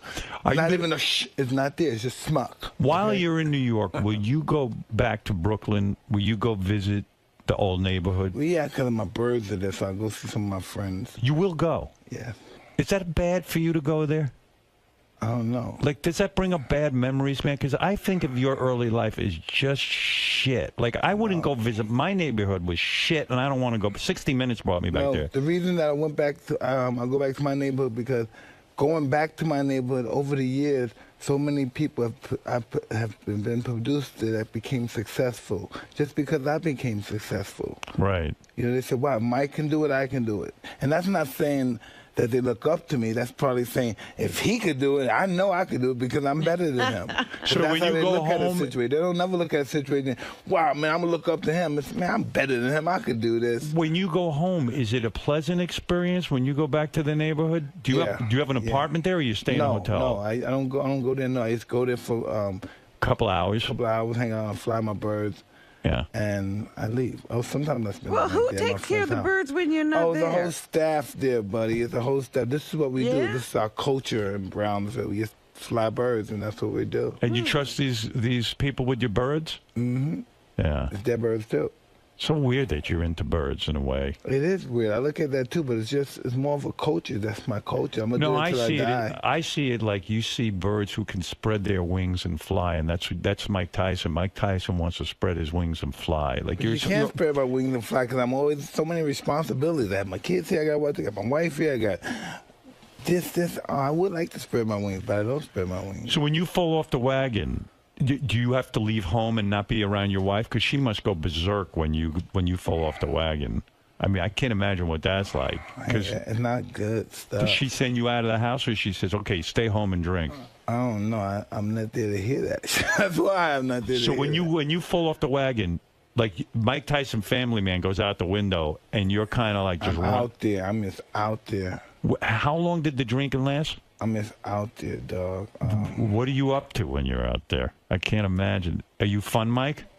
No, I'm not really a fun guy. You're not fun when you're drinking, or are you like angry? I'm a really angry guy. I'm really. You know what I found out about doing this book with Ratso? Yeah. This is what I found out. I found that I have so many resentments. I didn't know what resentments were. Right. Until somebody explained to me what resentment. I said, yeah, that's me. I have resentment. You're angry at everything. Yeah, not everything. You're one of the angriest guys I know, and I'm one of the angriest guys I know. So I'm it's angrier than you, huh? You might be angrier than me. Well, you know what you're angry about. I'm sure you've worked through this. I mean, you got to be pissed off at your mother, your father, the way you fucking grew up.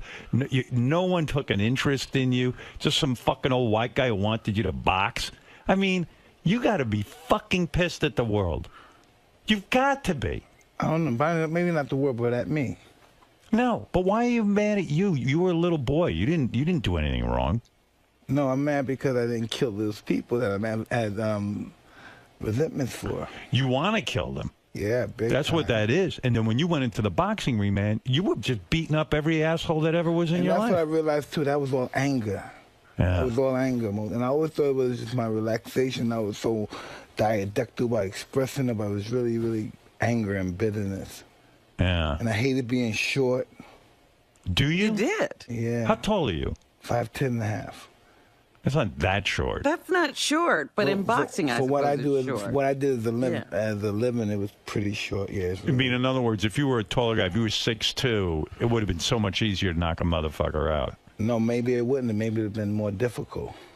Oh, you Everybody said your height made you difficult to fight. think? Right. I don't know, but I just didn't like, but in my personal life, I didn't like being short. Yeah, well, I'll tell Yeah. you what. I'm 6'5". I feel too tall for the world. I'll give you 3 inches. Thank you, very kind. I swear, I'd like to knock down to about 6'2". Really? Yeah. Let me see what the hell you're promoting. You got a bunch of stuff going on. Too much stuff, right? Don't miss Being Mike Tyson. Check your local listings for air times. What's that about? Man, this is like a 6-part series of me being like 𝗛𝗵cie𝘄. Let's go see Mike. Let's see Mike. What is this stuff? Let's back his future. Let's go back and talk to Evander Holyfield about the ear bite. Let's go hang out in Brownsville. Let's see your friends in Brownsville. Let's watch Mike in his prison coop in Brownsville with his friends. I mean, that's interesting because you got an interesting life. Yeah. You do go and visit Evander Holyfield? Yes. And that's cool? Well, I don't know how he forgives you for biting his ear. I do not get it. That's forgiveness. Well, I like that because he's a good Christian man and everything. And he forgives me. And I forgave him, too, for busting my head with his head, too. So it's a double whammy, of course. Well, that's right, because he headbutted you in that fight. Pretty much, yeah. But the ref said at the time, and I mean, take it for what it's worth, he said that the headbutt was purely accidental. Well, of course, if you watch the show, maybe the first one was, but not the other 10 or 15. Right. So he deserved it. Well, you have no regrets. Did you ever apologize to him? Absolutely, I have regrets. No doubt about that. I have regrets. Did you apologize to Evander? Big time, yes. Oh, you did. What do you say? Where do you go to apologize to him? This guy is such a simple guy. He's such a beautiful person, man. He's just, man, he's a very special person. I know people don't see that because of the introvert. He's such an introvert, but he's just such a special person. Yeah, I interviewed him once. He was a pretty quiet guy. He's a good guy. If you have to spend time with him, he's a really good man. Yeah, what's he do now? Well, he sells hot sauce, barbecue sauce, I believe. Is that right? Yeah. Does he have any money, or did he blow through it? I have no idea. You know everything. You're such a yenta. They say he does it. What the hell is a yenta? That means nigger. That sounds like a nigger. No. A yenta is a guy who loves to gossip and find out what's going on, especially with other fighters. Yeah, that's me. Yeah, so you know if he has money. You know you do. Well. Did Evander blow through his dough? I don't know. They said he filed for bankruptcy. There you go. I don't know. And he has lots of kids. He's got more kids than you. Yes, he does. He had a lot of fun, too, huh? He had a lot of fun with that money. Did you have fun with your money? Did you have fun with your money?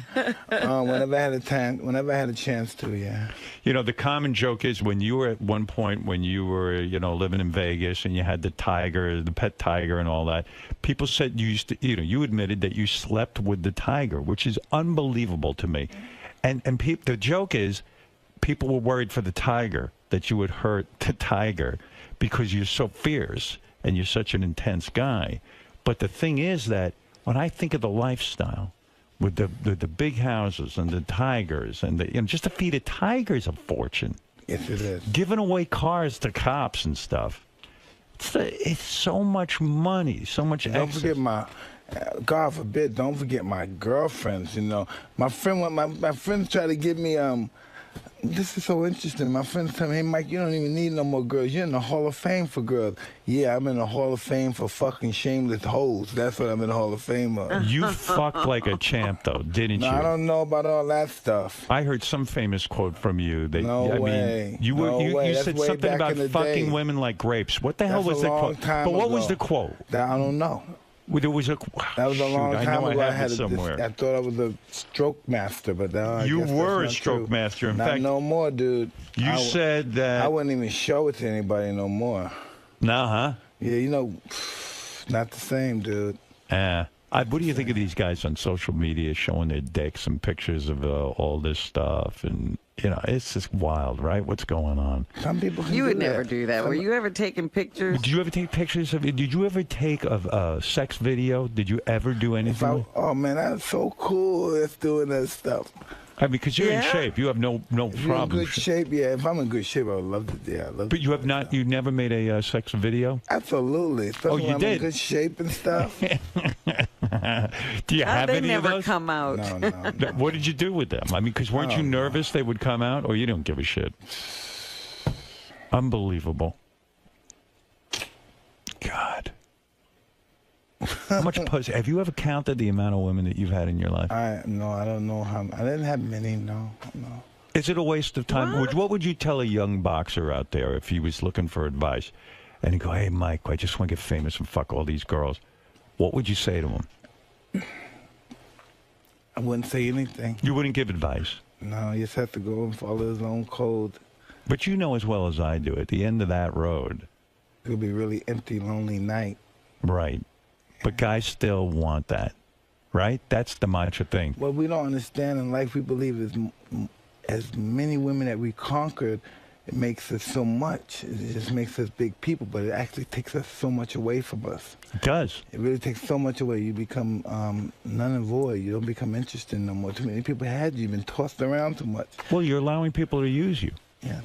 You know what I mean? Emotionally, physically. And that's why I think you're so angry, because people used you your whole life. For their purposes, they used you, and they didn't really love you unconditionally. Well, I've used a lot of people, too, so I can't use the sorry for myself card. I would love to use that card. It's not gonna work well, because I did a lot of using and abusing, too, so... Isn't it amazing how women will just fuck you if you're famous? It is just crazy. I feel so disgusting. How can somebody fuck me? I say sometimes to myself, oh my God, oh, it's so disgusting. I tell them, hey, I got a disease. It's okay. It's okay. Yeah, don't worry about it. Oh my God, are you kidding? I got a disease. It's okay. It's okay. I got a badass sore on my ass. What is this? Are you a doctor? What is this right here? It's okay. Doesn't matter. You're Mike Tyson. Oh, man. It's crazy, right?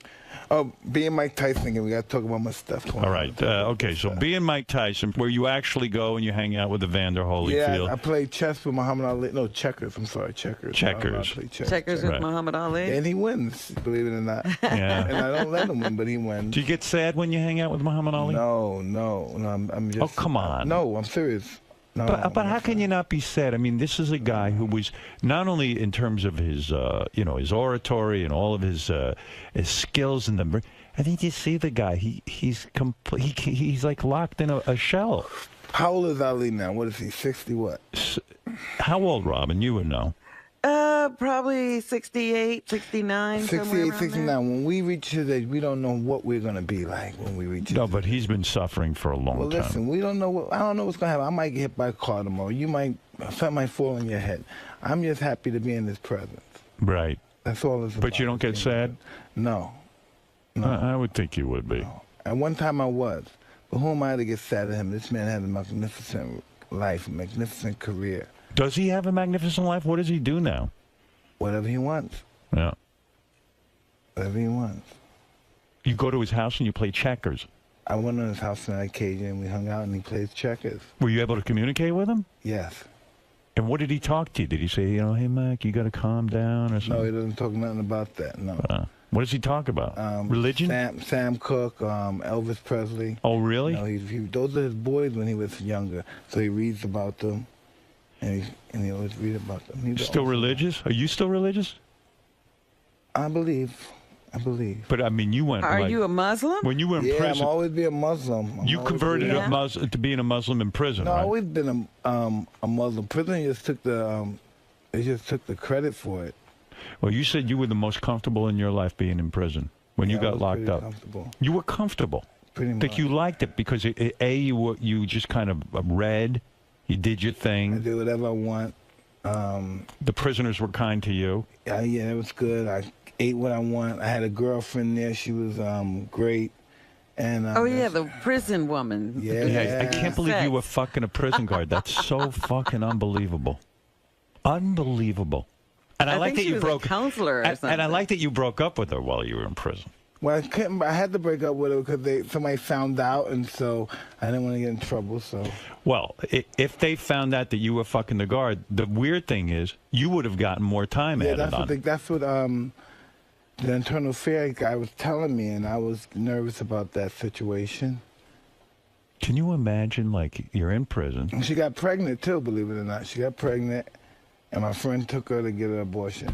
No kidding. Wow. Why didn't she have Mike Tyson's baby? Because she would have been in a lot of trouble. She'd have probably been in jail herself. But isn't there more money in having Mike Tyson's baby and, getting a payday on that? I don't know. After doing time? I think she was just a beautiful person, and I don't think that's what she was really about. Is she still a prison guard, do you know? I don't believe so, no. All right, get the fuck out of that business. That's a tough business. You don't stay in touch. No way. My wife wouldn't allow it. And is that still the biggest thing that irks the shit out of you in your life, the whole Desiree Washington thing? Does that still, like, fucking drive you crazy? It used to, but now when I did my book again, then I started thinking about it again. I said, I would like to do something really interesting about this. Have you ever run into her? No, I would never run. She doesn't go any place I would go. Yeah, right. I mean, she basically accused you of rape, and you've said all along, I will never apologize to her because I did not rape her. You've said that. But how do you ever fucking prove that you're telling the truth? And it's a difference of opinion. That would drive me insane. Well, you're already insane, Howard. I know, but let's say listen. As you say, listen, it was consensual sex. And you even got out of prison. You wisely said, from now on, when I have sex, I'm going to videotape this fucking sex because I got to make sure I'm never accused again. You don't want to give up your sex life. You know what, Howard? When it really comes down to it, right, fuck those people. And fuck people that think that I've committed that crime. Fuck them in their motherfucking ass. They won't even come to my face. If they could just come to my face and tell me what they think about it, I would respect. I wouldn't even respect. They don't even have the nuts to come to my face and say, you did that and fuck you, and deal with whatever happens after that, the recoil after that. You know, so how am I going to respect them? They don't respect themselves. They don't really believe that, because they really believe that I will be getting the hate stuff. Those people will not come up to your face and say it. They'll say it on Twitter. They'll say it everywhere else. But they ain't coming up to your face because they're scared shitless of you. Well, listen, that's what we live in. We live in this world, a scared, frightened, pathetic, hate-monger world in America. That's all it is. We think this is the greatest country in the world. No, it's not the greatest country in the world.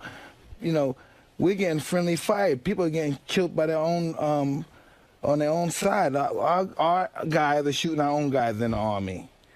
You know, were you surprised that in Syria we were so quick to go bomb? Hell yeah. You know, of course you want to go. They want to make money for their friends.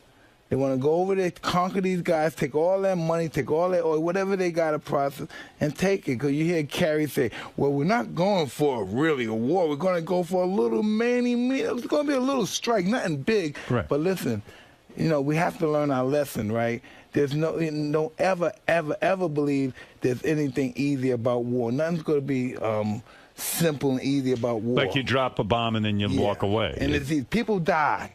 Right. So what's that mean? We're going to just kill a few people and that's it. Not a lot of people. That's ridiculous. So what were you thinking with Syria when you saw these kids getting gassed and stuff? Like, we can't go in. In other words, we can't be the police of the world and we can't just bomb everyone. No. We can't defend those people. If these people, like the Syrian army, for instance, who is Russia going to tell us what to do? How the Russian people going to tell us what to do? Right. So we're going to go in there, right? And they say, all right, we're not going to use it. They already gassed people. Somebody got to pay for the people that already got gassed. So we're not going to do it no more. Here's our gas weapons. Now we're going to put them on the table and put them away. No, but people got gassed already. What are we going to do about that? Somebody has to pay for the people that got gassed already. Well, how do you do that? Hey, we don't do it. We don't. We don't. Can't get involved. Because we're not going to get involved. Were we right to go to Afghanistan, though, after the World Trade Center? Hey, listen, man, we can do whatever we want to do. We're do. America. Howard, I can't believe you're asking Mike Tyson. We can do what we want to do. Mike knows something. What do you mean? Why can't Mike ask Mike? We want to do. Nobody would ever imagine. We can do whatever we want to do. We're Americans. Robin, wait a second. What's wrong with asking Mike Tyson what to do? Everybody's got an opinion. You're asking, because I'm sitting there thinking about what do you think about Dennis it, Robin? Rodman. What do you think about Dennis Rodman diplomacy. Dennis Rodman. And now you're asking Mike Tyson questions about Dennis Rodman world brought events. up Mike Tyson the other day. Dennis Rodman had a press conference. He went to Korea. He was meeting with we shouldn't go to Korea. Right. We shouldn't go over there. You disagree with Rodman going there. We shouldn't go over there. I agree with you. I think that little fucker who runs that place got it from his dad. He's enslaving his people. It's a country full of slaves who have no freedom whatsoever. And when Rodman goes over there, he's like kind of saying, hey, I condone this kind of thing. Guy's not so bad. But Dennis feels he's doing something good. He's opening up relations, and he said, how come me, not Mike Tyson? That's what he said. I don't know. I don't want to go over there. You're not going to North Korea? No, I don't want to do that. Shit, I'm not leaving my house. What do you think of that? Do that. Yeah, I don't want to do it either. Why don't we go over to Syria? We do anything else we want. Well, maybe. What I don't agree is how can Russia tell us what to do? Well, Russia's... Well, the reason we're not going over to Syria All right, tell is me, because Robin, we I wanna hear learned this. our lesson in Iraq. What happened in Iraq? That's what, in Iraq, we removed the dictator, and then it became our problem. Right. That's it. All right, so there's your answer. All right, I know, Robin. Now I have nothing else to say. I'm no longer politically involved. You shut up, Mike. That's right. But I'm sure we took some goodies before we got rid of the dictator, too. I'm sure we got some Hey, money I'll out of tell you there. one thing. I didn't get any of the goodies. I know, but you know what happened over there, so it looks as if you may But have my got point something. is, the rest of us aren't going along with it anymore. We don't get any of the goodies. I'd love to That's see a right. fight That's what I'm between talking Mike about. Tyson and Putin, that guy from Russia. I'd love to see you take him on. Well, Putin's only 5 foot tall. How am I So fight this fucking guy? what? He's in shape. The guy does work out. I'd love for you to box him. I don't want to box Putin. Would you ever in your life want to, like, if somebody said to you, I'm going to give you $1 billion, would you ever go in the ring again? I'll never fight again. You never will. I won't fight again. You don't think you'd have the... I'm just not that person anymore. Wow. Just not that See, I think somewhere in there, Iron Mike Tyson exists. No. You know? Not in there no more. Only maybe if my children and family's involved with something. Other than that, no, I'm not going to do that anymore. I got mad. I was going to get mad at this woman over $15,000. I thought she was going to try to bewilder me, be slick for $15,000. Like, I would kill you, give me my money, you fucking bitch. When was this? In China? No. The other day, some meet and greet I was at. And they owed you $15,000. Give me my money, I'm going to fucking kill you, bitch. So the inner Mike came out. Yeah. The evil Mike. Yeah. But that's everybody, Mike. You think you're so different? Everybody gets pissed No, off. but listen, the world treats me different when I get pissed off. That's the only thing that's true. different. You have to watch yourself. Don't get pissed off, he's a crazy nigger. Oh, no. Did she give you the money? Yes, she did. She did. So getting crazy gets you what you want, doesn't it? Wow, who the fuck is the woman that wouldn't give you the $15,000? She's a brave woman. She wasn't that brave. Once I confronted her, of course. I tell you, you got something in your life that I'll never... I wish I knew what it was like to take my fist and knock a motherfucker out. I don't know that. I don't have the power. Oh, that's a scary feeling because, sometimes they don't get up. And you're like, oh, is he dead? Who gives a shit? It must be great to be that masculine. I mean, seriously, don't you think back at some point in the world, you would have been a world conqueror, like Genghis Khan or something. You know what I mean? The way you could knock motherfuckers I never out. want to live that life again. Oh, shit. I want to live that life again. If I could do what you did. I do it too good. That's why I get punished for it. I used to do it too good, Howard. I think being world heavyweight champion is one of the greatest experiences because, number one, there's no team. It's you. You did it. No one else. There's no team behind you. It ain't like a football player or basketball player or any of this bullshit. Gotta share the wealth. Man, oh man. Mano a mano. When I was champion, the world was so jealous. People were so jealous. Fuck yeah. They were so fucking jealous. God, let me stop. No, because you were a real man. They were so jealous. Because you could do it. They were so jealous. Of course they're Let's jealous. talk more about what I got going on over there. All right. If you want to talk about this bullshit, I'm talking about knocking the motherfucker out. Knock a dick in the dirt. All right, here we go. So we will get into your life and we'll know what it's like to be Mike Tyson. Nothing was held back. Did you ever, during the taping of the show, say, hey, don't air that? I forgot what it was. I'm sure I did. Right. Mike's memoir, Undisputed Truth. Now, I'm going to read that. I don't read a lot of books. I love not to know. I can't read. It just I bores love the not shit. to know. Oh, my God. It just annoys the shit out of me, all that reading. But I'll read your book. Will I learn something new in this book? I don't know. Maybe. Will you list all the pussy you got? No, that'd be like 100 pages. I'll list all my diseases I received. What diseases did you receive? I don't know. You'll read the book and find out. Did you have to go on tetracycline and? Ooh, yeah, that's that real super stuff, right? Yeah, that's that stuff. You got what'd you get? You got crabs, herpes, what? No, I never got crabs before, but check it out. Dog. Did you get herpes? No, you got to check out the book. Check out the book. Well, give me a taste. Did you get the herpes? No, you check the book out. In the book, Mike, did you get the herpes? No. Robin didn't tell you? No. All right, check the book out, nigga. Check the book out. You better watch that. You don't have no stuff you say you been with. Did you ever get Did you use a rubber? You slept with Mike Tyson, Howard. Yeah, that's right, Howard. You know what? I consider that an honor. And I didn't say I slept with anybody. I just said we went out on a date. You know, you did say that, Howard. Did I? Well, I don't just know. Now you I said think that. you're very nice. Did you ever fuck ugly girls just for the hell of it? Like, did you ever say, you know, I'm getting all this top pussy in the planet? Did you ever say, you know what, I'm going to fuck a fat chick like the old days? Let me see. Well, you know, if you're, how am I say this? Oh, I better not say this. No, but, say it. No, I want to say know. this. What do you mean how I say this? What? Sometimes my What is it you criteria wanna is just say? breathing. Right. You know? Sometimes that's fun. Sometimes it's just breathing. Robin, I'm not talking to you. I'm talking to Howard. Are you implying that sometimes you had sex with people who were not breathing? No. Well, after I finished, breathing was always. They weren't breathing. After I finished, they weren't breathing. I would imagine making love to you for a woman is a lot to handle. I really would. Say what? I would imagine for a woman to make love to you is a lot to handle because you're so masculine that you could, and the way you could, you're so powerful that you could almost break them in half. I'm being serious. Listen, it's nothing they can't handle, man. You were gentle. I guess sometimes. Yes. I don't know. It depends on what's your criteria. You would Did never you go. ever inquire as to how well he's endowed? Who, Mike? Mike, how many Yeah, I'm inches very are you? small, very are small, you? Very small. Is that true? Very. Robin didn't tell you. I wonder if you're smaller than me. Like just when I'm like flaccid, I'm like an inch. Well, I'm not kidding. 1 inch, like a little button. Golly. And I imagine with you women, because you're such a physical specimen, women must have They been would be waiting for like a expecting. big schlong to come right out of those pants. And then they were probably like, you know. Get them drunk and... Wow. How many inches are you hard? I'm very small, Howard. Are you 6?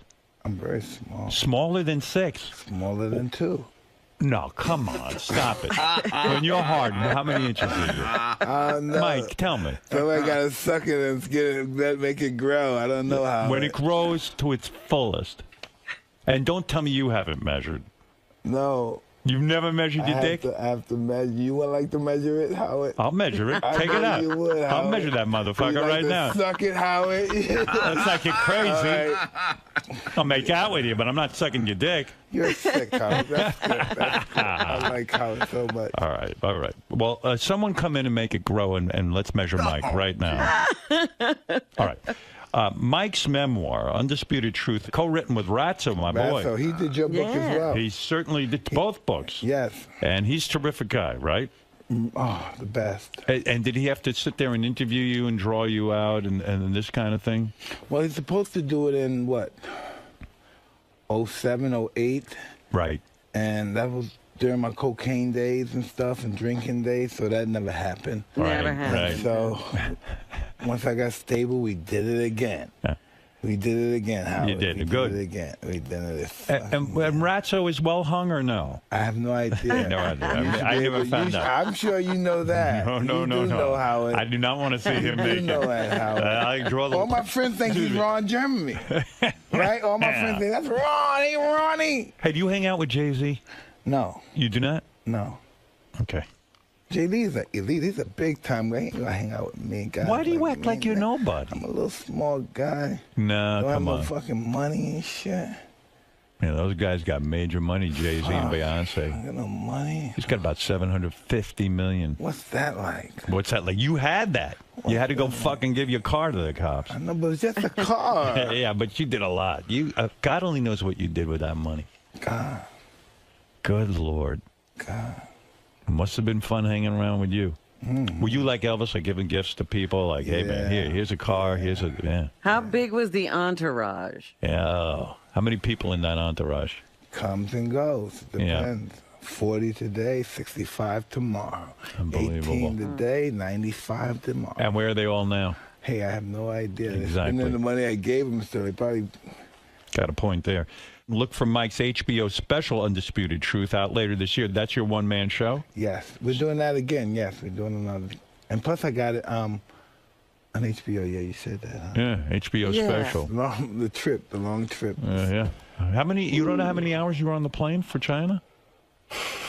Well, I don't know, maybe 15 there, 15 back. Is that a private jet? Oh, no, I don't do private. Only rich people got private jets, and I'm not rich anymore. No, but I'm saying... No, I'm doing the long haul with the whole passenger, the whole 70 people or 600 people, whatever it is. When you're on the plane with 70 people, and you're Mike Tyson, you're one of the most famous people in the world, do they drive you nuts? Do they come up, autographs, whole thing? Or do they leave you alone? You know, yeah, that's what happens. Yeah, that's cool stuff. Whatever happens on the plane. Yeah, that happens. Yeah. I just, being on a private plane doing that would drive me nuts, being by myself. You'd rather be on a commercial flight. Being by myself would be nuts. All right, listen, Mike, thank you so much. It's always a pleasure, brother. And pleasure. And we learned many things today. We learned you went to China, but we don't know why. Yeah. You're promoting something. You screamed at some woman and she gave you $15,000. Well, because she's supposed to give me 30, but she gave me 15, but I wanted the other 15, and she didn't give it to me, so I had to yell at her and scream and talk about the killer and the badass Tyson and all that stuff. But I got the money. Yeah, you got to bring that out once in a while. Every now and then. Don't tell me that's not bad to bring out. And we learned you're now sober 33 days. 33 days. 33 days. That's good. All right. Listen.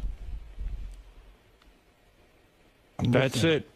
I'm listening to you, brother. I'm listening. You notice as you get older, the fro is getting thinner. Who's mine? Yours, yes. I got a thick head of hair. What the fuck are you talking about? No, it's thinner than man. Come on, you used to have Bullshit. the bush. Well, I cut it. You in denial? Are you in denial, brother? You ain't in denial. I'm not in denial. My fucking hair is thick and and I don't dye my hair. There's no, and I'm an older guy. But it used to be I'm the older than bush. you. It used to be the super bush, dude. Well, I had long hair, yeah. But I can see the difference. He cut it when he got it. I cut it. You got offended when I said that. That's right. Don't talk about my bush. Okay, I'll put up with anything, but not that. Bush. All right, look. Who do you have next? Who was the guy? Mel B. You know Mel B from the Spice Girls? Yes, Mel B. Yeah, I work with her on America's Got Talent. What's that all about? That's pretty awesome, huh? Yeah. Yeah. Pretty awesome. Big finals this week. You should come by. Watch it. Who's in the final? 6 people. Radio City Music Hall. It's hard to get away from the kids and wife. Bring the kids. Kids love that show. This is a great show for them. I'd like to do that then. Yeah, do it. When can I do that? Do it tonight. We're on tonight. Well, I have my wife. I'll bring my wife tonight. Bring her up. Tell her to wear something hot. Okay. I've seen your wife. She's pretty hot. All right. I don't know. I'll do that. I'll take a look at The hot wife. The hot wife. Yeah, we'll party with her. That'll be fun. The hot wife. She's I'm not going anything. I'm hot. I've seen your wife. She's hot. I saw your old wife. I haven't seen your new wife. I saw your new girlfriend. I have a wife. I don't have a girlfriend. What girlfriend? I have a wife. I've been married for like years. But she was your girlfriend. Well, of course. She was my girlfriend first, and then I got married. You know what I mean? Yeah. How do you feel about that? You couldn't just marry her. What do you mean how I feel about it? That's so awesome. But don't you think your first wife was with you when you were broke, right? That's right, of course. That's right. Did you ever think, wow, I think I deserve a better wife because I have more money and now I don't like my wife Money, no listen, more? there are people who have no money and they get divorced. It's not a question of money. No, don't get serious now. No, I'm being serious with you. I know, don't get You're trying to serious. engage Don't me get in some serious. kind of Don't conversation. get Where are the serious. jokes? Where are the jokes? Yeah, where's the shit. funny ha-ha, Mike Tyson? Yeah, I'm trying to learn from you. I'm not coming over your house. Come on. You're no fun, man. You know what? I like you better when you're drinking. Oh, no. No offense. You better calm down. Insulting my hair, my wife. I've never insulted your wife. I know. No, you're a good man. I'm insulted your wife. All right, listen, we had fun. Now the fun's Always. over. Oh, now no. go get some sleep. Oh, no. That's Who's the what- guy that was on Ritalin that was before me? The guy that was in the show. Oh, JD? JD, he was, Oh, no, the kid on the phone? Hansy? Yes. Yeah. He's not Illuminati he's guy, the Illuminati guy. Yeah. You're in the Illuminati, right? We all Well, are. you're They famous ain't and letting no rich. black motherfuckers in no Illuminati. No black. I don't care how famous or rich. You ain't no nigga in Illuminati. You're not really black. Who said you're black? You're hardly black. Yes, I am. Nah, come on. Black, broke, and ugly. You ever go to Africa? Yes, I've been there. You done the whole pilgrimage thing? No, I think I've been to Mecca, but I've been to South Africa as well. Yeah. Did you meet Mandela? Well, I met Winnie Mandela. Oh, but you didn't meet the Mandela. Nah, I'm not that cool. No, you're not. I thought you were. No. You gotta be the right people. This is all about the right people at the right time. I'm not the right guy to be seen with that guy. And do the African people, do they accept you, or are they like, those American blacks, they're not African? Man, they were talking about me like a dog in the paper. They talked about me like a dog. They talked about me like a dog. They look down on you. Well, I'm not. They talked about me like a dog in the paper in South Africa. That's all I know. Did they? Really bad, Howard. So you must have bummed out on that. Really bad. Because you probably went, hey, I'm here with my people. No, my people are my friends. Black, white, candy stripes. If you're my friend, you're my friend. You're my people. Did you ever trace your roots back to Africa, like what tribe and everything? No. Nothing? No. That's what Robin is a great warrior in Africa. She's from Yeah, right. from the 𝗏𝗏 tribe. The 𝗏𝗏 tribe, right? The 𝗏𝗏. The 𝗏𝗏 I tribe. always say my family were slow runners. That's right. And that's why I'm here. All right, It's nice seeing you, Robin. You look great. Thank you, Mike. It's good to see you. Thanks, Mike. Thank you, bro. All right, we'll be back right after these words. Hi, Mr. Tyson. Do you think you intimidate him somewhat? I hope not. I really hope not. Because when he talks about sex with you, and then you seem to get like a look in your eye like, don't go there, or tread lightly. That's not true at all. I like to chart those waters with Howard. Now, what is it about Howard that you like? Just the sincerity, honestness. And I hope he never feels that I'm intimidating and stuff, because those days are really gone, really. Now, is this the kind of show that you like to be on, where you can sit and relax and just be yourself? Say what I want to say without being judged. But anyway, I'm still going to be judged, but I still enjoy being on the show, yes. All right, thanks a lot for coming down. Hey, it's my pleasure. Thank you.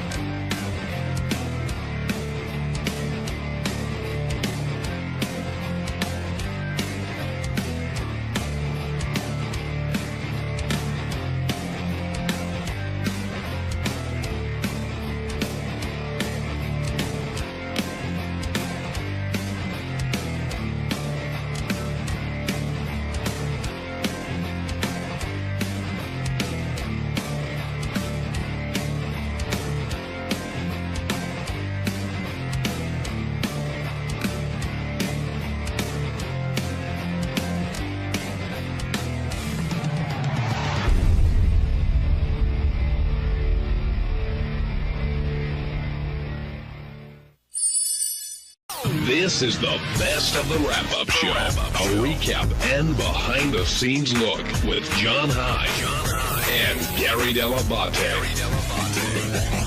The best of the wrap-up show begins now. Hey, it's Sal Governale. And Richard Christie. And on Monday's wrap-up show, we discussed my cock cheese going on Richard Christie's face. And I discussed watching Metallica and how awesome that was. And I discussed hanging out with the Long Island Medium's husband, the great Larry Caputo. Very cute guy. Check it out.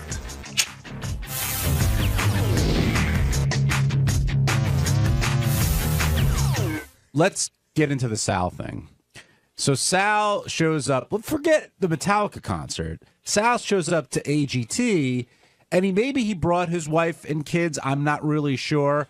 But he shows up with Mr. Long Island Medium. I think it was just Mr. Long Island Medium. He brought him over to me. Who apparently is his his buddy now. You know, he takes him everywhere. I had no idea who the guy was, right? So he kept saying, like, the music was loud while at AGT, and he kept yelling something about Jackie's party that we met at Jackie the Joke Man's barbecue, but I didn't remember. Then I saw, like, during the next commercial break, Sal brought him up to meet Howard. Then I saw during the next commercial break, I saw him all by himself talking to Beth, and then I saw Ronnie, like, giving him the bum's rush, like, push out of the way, and I asked Ronnie about it this morning. And he said, yeah, they were back in 10 seconds. The guys' seats were like 50 rows away. I got to get people out of the shot. What's going on here, Gary? He's just a guy from Long Island, just like Sal. John and I can't figure. I don't know if. Listen, I don't watch the show, and I have nothing against the guy. It's funny because there were 3 women sitting next to me, and when he left, they go, "You don't know who that is?" And I'm like, "No." She goes, "That's a Long Island Psychic's husband." I'm like, "Oh, okay. I didn't know."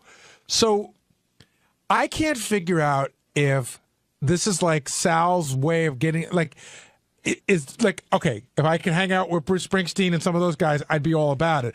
Is this Sal's Bruce Springsteen, or is Sal such a believer of the Long Island Psychic that he loves having access? I can't figure it out. Well, you're not hanging out with Bruce. You're hanging out with Patty in this situation. So that's the difference there. Okay.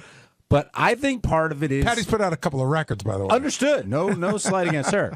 But I think that Sal has bought into the psychic. I think he believes in it. I think it maybe gets him closer to them.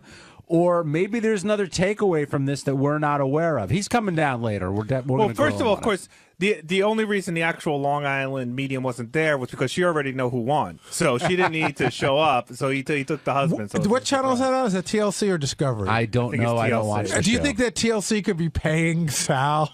Like, is this some weird guerrilla marketing? That'd be so where great. they say, we'll give you $1 million if you just take him to every event? Let's ask him. We'll see what he has to say. Patty in Dallas, you're on the wrap-up show. Hi, Patty. Hello. Hi. Hey, hi guys. First of all, excuse me, that Metallica. I'm 46 years of age, and I was dancing in my garage because I had the car going and the stereo going in the kitchen, and my goodness gracious, how wonderful! But Judy McCarthy, she was pretty cool today, don't you think? I think she's cool every day. She's my kind of girl. Gary is definitely biased on this one. She's his pick. She's his. But I think she. You ask her a question, she gives you an answer.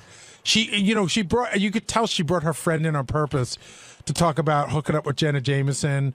And she even had a great line. She goes, Howard goes, "Did you ever see her again?" She goes, "That was a drive-by fingering." Now joining us on the program are Sal and Richard. Richard, who paid the price of, I can't even begin to define that price, and words do not do it justice, but it was all worth it. I could see he's been glowing all day. One thing after another. You get to sit on the couch, you're talking to the band, you're taking pictures, I wasn't glowing when Sal was putting his cock cheese on me, No, though. you were throwing up. Yeah, that was my non-glowing moment of the day. There was a great moment there, by the way, where these two sort of have their dopey act worked out, and then Sal was going over the line, and it was like Richard's like, "Okay, that's not the part we rehearsed." You know what I mean? Right. And so you look like you were getting pretty fucking angry. I was. It was enough because I'm game for doing these crazy stunts and shit. But after a while, I my throat was hurting. I was gagging. I thought I went easy on you. No, I could have put in the cheese on the tip of my cock and painted it on your face. Wow. I did it with my finger, and I would have puked all over your cock. That would have been funny. That's taking it easy on him. Sure. I could have used my dick as a paintbrush. See, he doesn't I did know it with the my line. finger. That's why I had to push him away. I used my finger. Now, everyone was startled by what you had on you today. I mean, tell me the fermenting process, and did you think it was going to get the way it ended up? Like he's a winemaker or something. The last 3 days were the worst. That's where it started really building up. Does it itch for you? Is it hard? Itches like crazy. And what do you do? Nothing. Scratch it. That's pretty grosser. much it. Yeah. And thank God it came. I washed it off Don't today. hand me anything for a month. No, my hands are clean. It's fine. I didn't even touch it. I kept my pouch sealed for a whole week.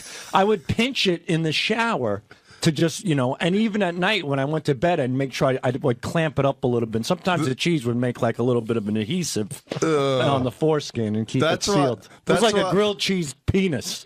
I love this stunt, and I love that Sal chose it because he had to suffer too.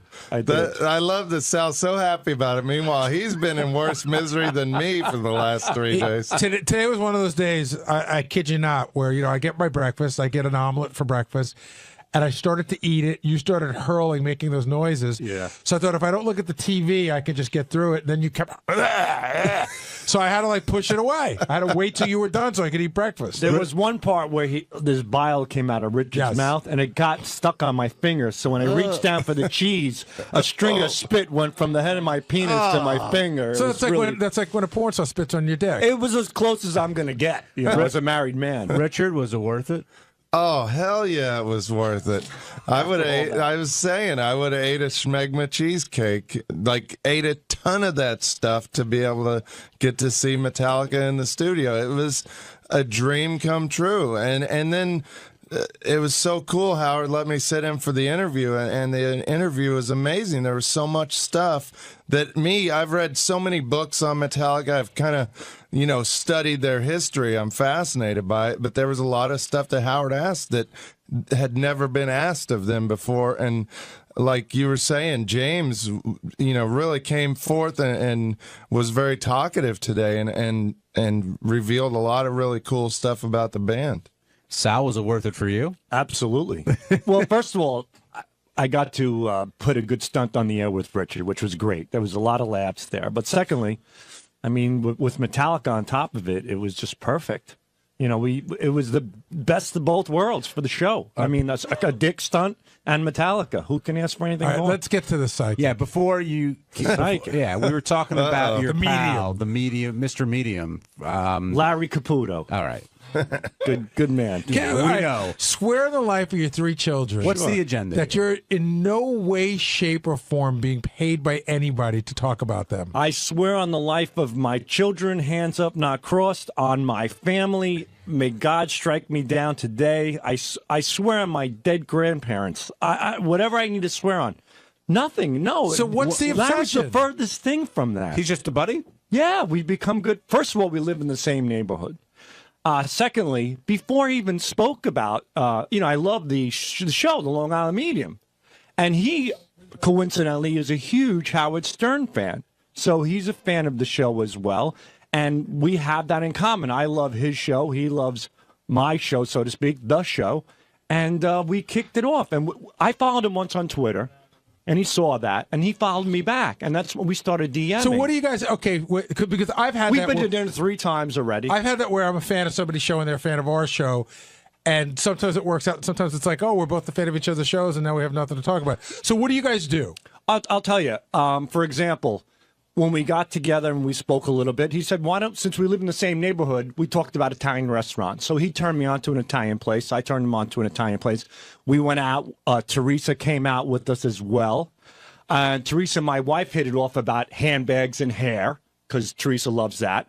My wife turned on Teresa to a hairstylist, and they go to the same hairstylist now. So how long till we see a pink streak in the medium's hair? I don't know.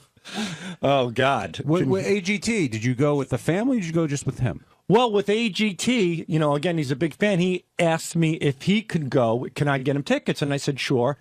And what happened on that particular day, he was bumped because something happened. And I got him tickets again. He says, would you mind coming with me? He asked me. I said, you know what? Yeah, I'll come with you. He goes, let's make it a father and son's night. So I brought my sons, and Larry brought his son. He brought Larry Jr. with him. So we had a father and son's night for AGT, which he wanted to go see. Very nice. And then for Metallica, I invited him. He's a Metallica fan. I said, would you like to come? Now, after AGT, I did get a little worried. When he approached Gary, he approached Beth. He loves Beth. They have the books and stuff. And I said, listen to me. I'm going to get in trouble here. You can't turn into Stalker Boy. You're my friend. I know you're a celebrity, got a lot of clout or whatever. I go, but you need to lay off of Gary. You need to lay off of Beth. And he goes, I had no idea. I go, well, I just didn't know who he was. It wasn't that he was stalking me. I just didn't know who he was. I He know, kept talking but- about something about Jackie's party. Did I meet him before? Yes, he used to be a food distributor. So he used to distribute food to Jackie's so I didn't barbecues. recognize the guy that brought food to Jackie's party 18 years ago. I apologize. Exactly. Well, that's the thing. Like, look, Larry, the guy's got a heart of gold and his intentions were good, but I don't want him to cross that boundary with my fellow employees. So I said, when we go to Metallica, don't even turn your head and look at Howard. I go, don't even say hello to Gary. If Gary approaches you, you nod your head and you say, okay. No, we did say hello. That's not even it. It's not that he's a stalker. We just can't figure out your love for him. We can't figure out your love for him. Gary, I just like that Sal is the one giving him the guy vibes. You know what I was going to say? Sal's giving him the same talk that Gary gave Sal back when Sal pissed off Jon Stewart. Did you tell him not to ask me to come over to my house to watch Survivor and cook burgers? No.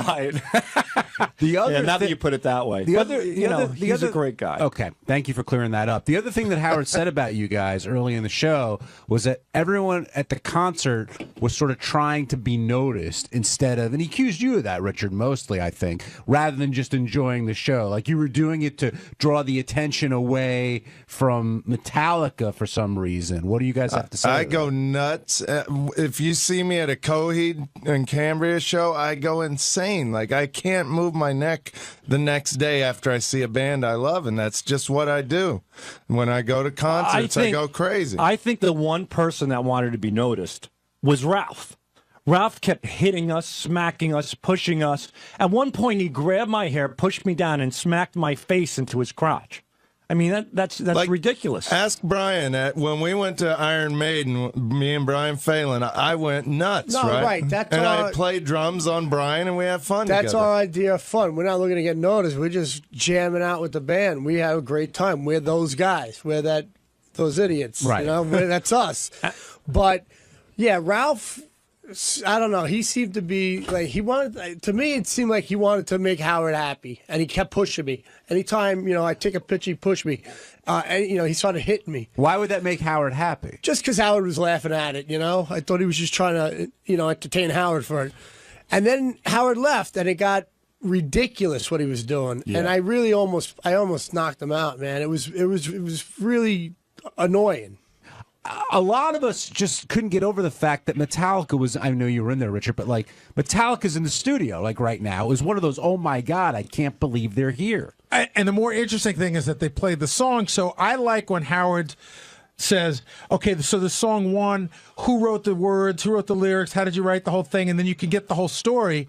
And then they play the song. I love when James talked about Fade to Black and staying at Metal Joe's house. And, I know who Metal Joe is because I read so much about Metallica. I love that James was surprised that Howard didn't know who Metal Joe was. Who is Metal Joe? He's a famous guy in the Metallica world, yeah. Do fans always feel that Metallica is selling out? Howard said it was the Black Album, and Lars like, no, it goes way back to Ride the Lightning. Yeah. I mean, they for their time were the fastest and heaviest band, and when they came out with Fade to Black, a lot of fans gave them a hard time, but I love that song, and it didn't really faze me. I was like 10 years old at the time. But I remember when everybody was up in arms when they cut their hair. Right. And they're all like, oh, he cut their hair. They That's what I sold got. out. It's like, really? When they cut the hair and did, was it Load and Reload? Yeah. They were like, that's a sellout. But I guess, everything's a sellout. I mean, band has to evolve. And I can't believe,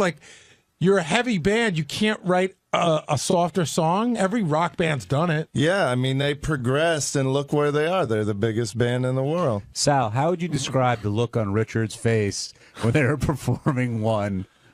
It was like a Make-A-Wish Foundation found a retard and put him on the couch. It's so funny that you say that because they kept cutting to Richard, and you did look retarded. Yeah, you looked retarded. Because you know what? No offense, man. No offense taken. Your mouth was hanging open, and your head was tilted in a weird way. Yeah. And you were just sort of stunned.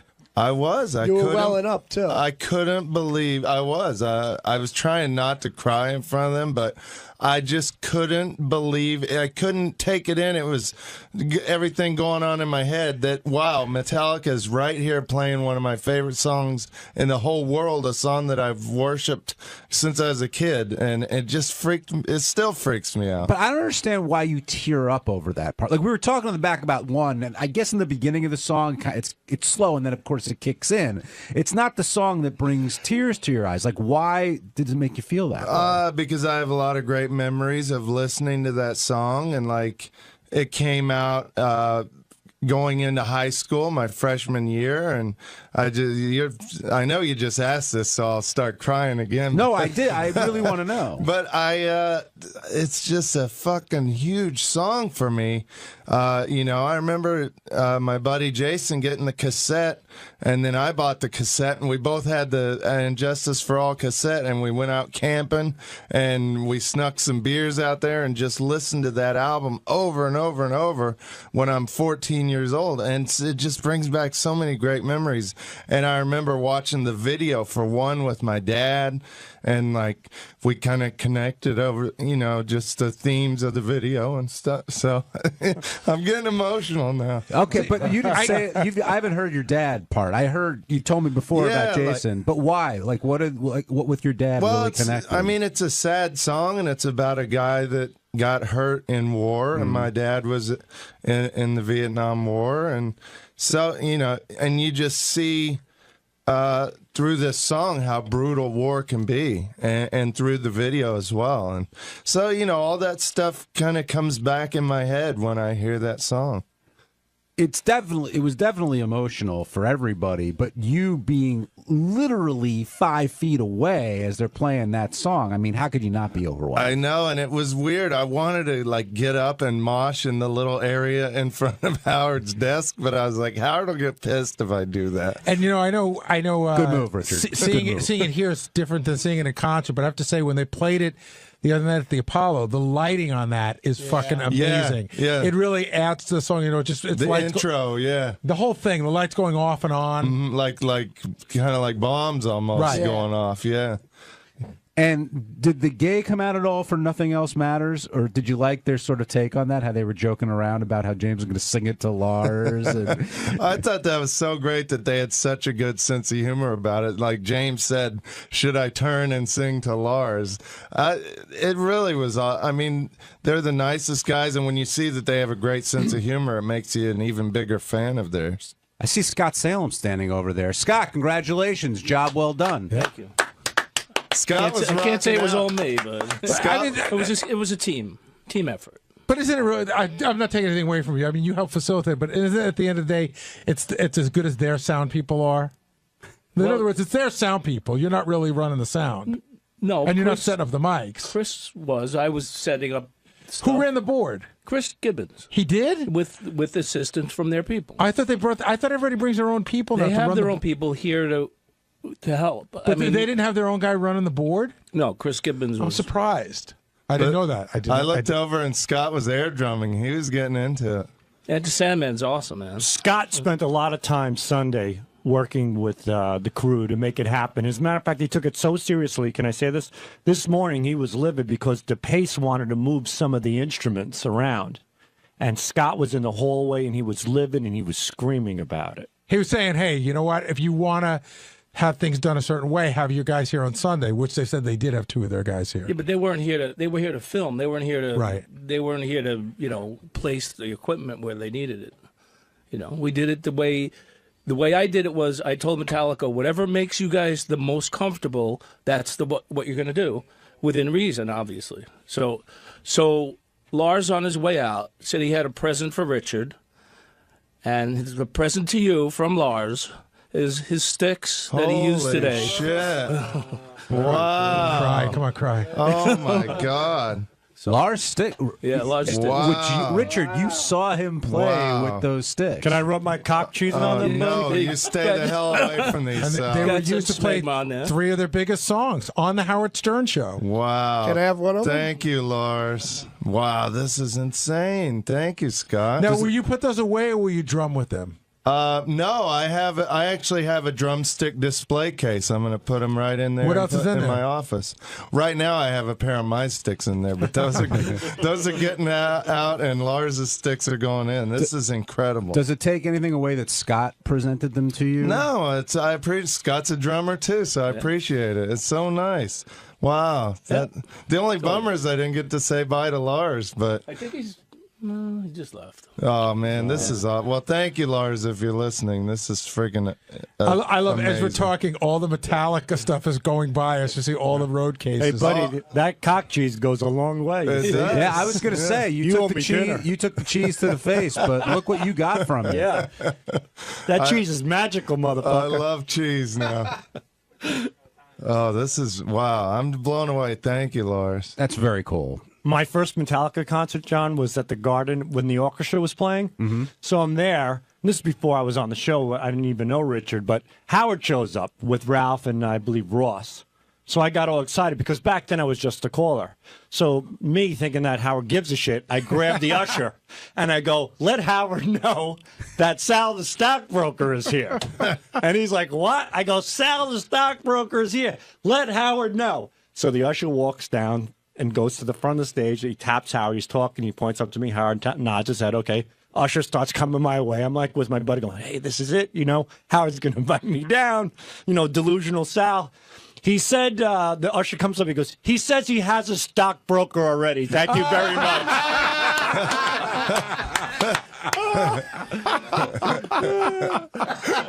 I was like, fuck! Have you ever told Howard that story? Never, ever. We'll play it for him tomorrow. Hey, it's 𝗪𝗏𝗏𝗏, Baba Booey. On Tuesday's wrap-up show, we talked to our good buddy JD. He's going on a sort of a date with Beth. She's taking him to a movie premiere. And he talked about the suit that he owns, and we told him that it's ugly as shit. It doesn't fit him right. So we decided we're all going to chip in and buy him a suit. And even that is an ordeal for JD. Here's how it all went.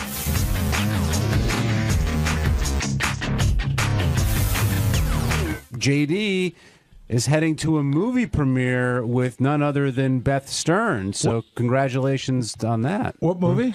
Gravity. Oh, it's a good movie. Yeah, I want to see that. You saw it? No, I'm saying it looks. Are you? Is she taking you or are you taking her? No, I mean she's taking me. I mean she's the one that got the invite. How did she know that you wanted to see Gravity? So, like, I've heard about this movie, a long time, a couple years ago, and then whenever the trailer, I heard good things about it, and then when the trailer came out, the first trailer, I was like, holy shit. It looks amazing. I gotta see this fucking movie. So I know she is involved with like this film foundation or some sort of film thing. So I emailed her saying, listen, if you hear of any like screenings or whatever going on with this movie, I will donate money to whatever organization, whatever. I'll tell them what to do. I'm going to see it. So you feel comfortable emailing Beth in those situations? Yeah, we talk. We email back and forth, and sometimes. About what? No, I mean it's not all the time, but just stuff like that. Movies. What, you talk movies with her, or sometimes? Okay, and so she. There's nothing lurid, John. I'm not saying there is. I don't know. Lurid? I didn't. Yeah, I use that word. I like that. Thank you. I didn't know what your relationship was with her, email-wise. It's very casual. Nothing tawdry. Nothing salacious. What's the furthest you've gone with her? She watched me get my teeth brightened. So she asked you to come to a premiere. That's great. Yeah. I mean, that's very exciting. Yeah, it's a little nerve-wracking, but yeah. What's nerve-wracking about it? You're just going to see a movie. Yeah, well, I mean, it's like the premiere. You should bring her a corsage. Are you going to walk the red carpet with her?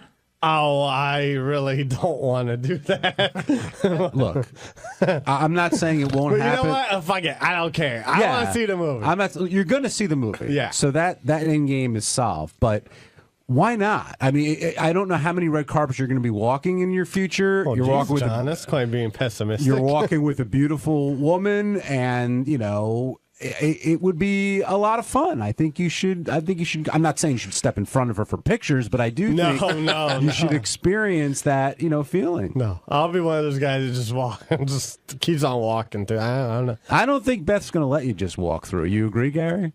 No, she's going to take you down the red carpet. Remember, chin up and out. A certain way you have to look so you don't look fat. Oh, please, Garrett, if you've seen that picture today that just got posted, again. Well, do you think that somebody's going to get you on the red carpet stuffing your mouth with fries? No, but I'm just saying there's no picture that can make me look worse than that. Well, I hope you enjoy the movie. At least I hope not. Knock on wood. Have a good time with Howard's wife, and we'll see how it all goes. We were in there together today because Gary told Howard about our dinner last week, and we were talking a little bit after, JD, and you found it odd that Gary finds it odd that we may go down, grab something, but then not sit together and eat it. Yeah, I mean that's how we usually do our lunches. So, but here's the part that I found odd: we were the only 3 people in the entire compound. Yeah, well, that still doesn't mean Listen, if my work area was in there, sure, then. But they call it a dinner break for a reason. You can take how long do you think John and I took to eat Chipotle? 10 minutes. So you should have come over. I thought it would be a welcome break for you to come and sit down and relax for a minute. Well, I did that after I finished eating and did what I was doing.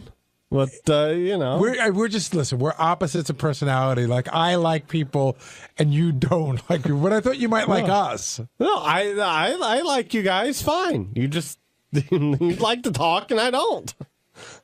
Sometimes. Oh. Is it the eating thing? Would you rather eat and then come over after your food is gone? No, I mean, I just would rather get, then, I knew I was doing your AGT show.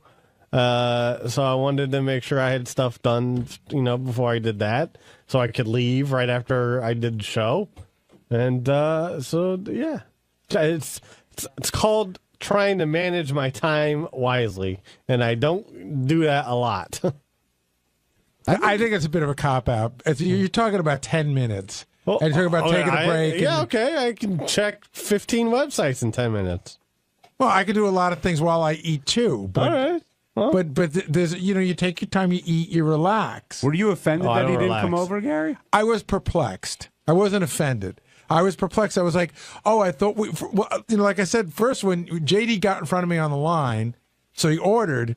And when I saw you didn't know what you were doing. No, I said go in front of me. I've been there a lot of times. I just couldn't decide what I wanted. Yeah. So he went. It's not about that you went in front of me. So then I see that the guy goes for here or to go, and he goes to go, and that sort of caught me off guard because I thought we'd all sit down and we'd eat. Then we come upstairs, and then I said, where do you want to sit? And JD goes, I don't know about you. I'm going to my office. It was just very funny. Was it like a shyness at all? Like if Gary had made if Gary said, "No, I really want you to sit with me," what would you have done? I mean, if he made it like a job requirement, not a job, but if he had pushed me to sit in there, then yeah, I mean, I would have done it. But is it partly shyness that you don't think Gary wants you in there? No, I mean, I just... or is it that if you choose, you would choose to be in your office? For the most part, when I'm eating with people, I don't really do a lot of talking. And so I would have felt awkward just sitting in there eating while John and Gary talk. I don't look at it this way, but I told the story to Jason, and Jason said, throwing everything else out the window... Hey, your boss wants to sit down and eat with you. I don't look at I'm your boss and I tell you what to do. But I just thought hey, it's a great opportunity to talk about stuff that's going on or not. Well, I mean, there's not really a lot going on. What else to say? But I'm the only thing that's going on with me is I'm sort of looking to move. That's about it, really. It's not that great of a conversation. Where are you looking to move to? Somewhere I can afford. New York City, or no? That's out of your. You gonna stay in Brooklyn? Or you stay in state? So I have to. Just somewhere I can find a decent, safe neighborhood. Well, why are you moving? Because I am the only person in the apartment at the moment, and I can't really afford it on my own. Are you ever think about taking in other people? No, I do not want any more roommates ever again. Well, studio in Manhattan, that's tough to find. Well, I'm not really looking at Manhattan because unless I find some sort of rent-controlled place magically, it's not going to happen. So no roommates, no way. No. I miss the days where unless it's like a hot model chick or something. Otherwise, no. Yeah, that's you can get that in like Bangkok. You can get that. Yeah. I miss the days. I don't know how you get an apartment these days, but like in the old days, what you would do is I used to pay off my my newsstand because the New York Times real estate section would come out on Thursday. So all those suckers that got it on Sunday morning were already 3 days late. That's the kind of shit you have to deal with. Yeah. I'm looking at websites every day. I've tried talking to some real estate people. So, what's your budget? I'm looking like in the $1,300, $1,500 a month range. You could get something in Manhattan for that. A studio. Yeah. Well, like if I want to live in a closet or something. Like I remember going over to Richard Christie's apartment. He lived up in the 60s. And he was paying $1,100 a month, and it was the size of my office, and I will get too weirded out. There's a guy who spends a lot of time in his apartment. I was gonna say, would you rather live in a closet down the block or a bigger apartment and commute from Brooklyn on the subway every day? Oh, a larger apartment. Because I just like I've seen these videos online of people like living in like little spaces, and I just can't. Do the Brooklyn thing. I mean, you've been doing it for a while. I know. I'm trying. What about Jersey, Hoboken, that sort of thing? No, I've heard. I'm looking just to stay in state. I'm looking to stay. Hey, if this date with Beth goes well. What's the matter with state? What's the matter with like going across the river? It's the same commute. Well, I don't know. I trust, for some reason, I don't know why. I trust the MTA better than the path. And plus, don't you have to deal with your taxes are a little harder whenever you live out of state and you get paid in one state? It's also what you're familiar with. You know how the subways run, whereas New Jersey would be a whole new world for you, even though it's just across the I think if you're out of state for what you're dealing with, it's not a huge headache. They make it fairly easy. Do you do your own taxes? No, I've had a guy do them. So any guy that's any decent could do it fairly easily. Yeah. It wouldn't really be your headache. Steve, you made the move from Jersey to Brooklyn. Yeah, we just want JD to come out to Brooklyn so he will hang out with us. You know what I mean? So we can get him out of the house. If he were on the floor above you, he wouldn't hang out with you. No, I don't think that's true. No, that's not true. If he comes to that Williamsburg Greenpoint area where I'm at, I think we'll get him out. Teddy's still there. Nick is there. We all hang out, so that would be cool. Can you get him to that? What's that guy that throws the parties on the bridge? Yeah, Alexander. Would you go to one of those? Or would you go to an Alexander bridge party, JD? No. Xander Nation, bro. Not unless I'm in some area where I could just be, with a few people and not. Sounds worse than Metallica. How great would it be if there was an aerial shot of the bridge and it's one of those parties and there's just a little roped off area and it's just JD? Well, listen, I wouldn't do it if it was just me in that area. Hey, if a listener, because I don't think this is unlikely to happen, if a listener offers you a place to live, but you have to kind of hang out with them every once in a while. I do that? I could not do that. You know the answer to that Benji, you've done that, right? Yeah. No, I know he has. I know, but early on when I interned, someone offered me a place. But it was great. I was living on the streets, and they gave me a place for the summer. Yeah, that's like getting paid to just hang out with people. No, I wasn't even having to hang out. I can't do that. You think? Yeah, it is. Basically, you are. You think his apartment should be a paid appearance, that kind of thing? I'm saying, let's say a guy had a nice apartment and he had 2 rooms and said, "Hey, you can have 1 room, but every once in a while I want to look at you." No, I don't want to be stared at. Like Boogie Nights. Going to walk in. I just want to watch.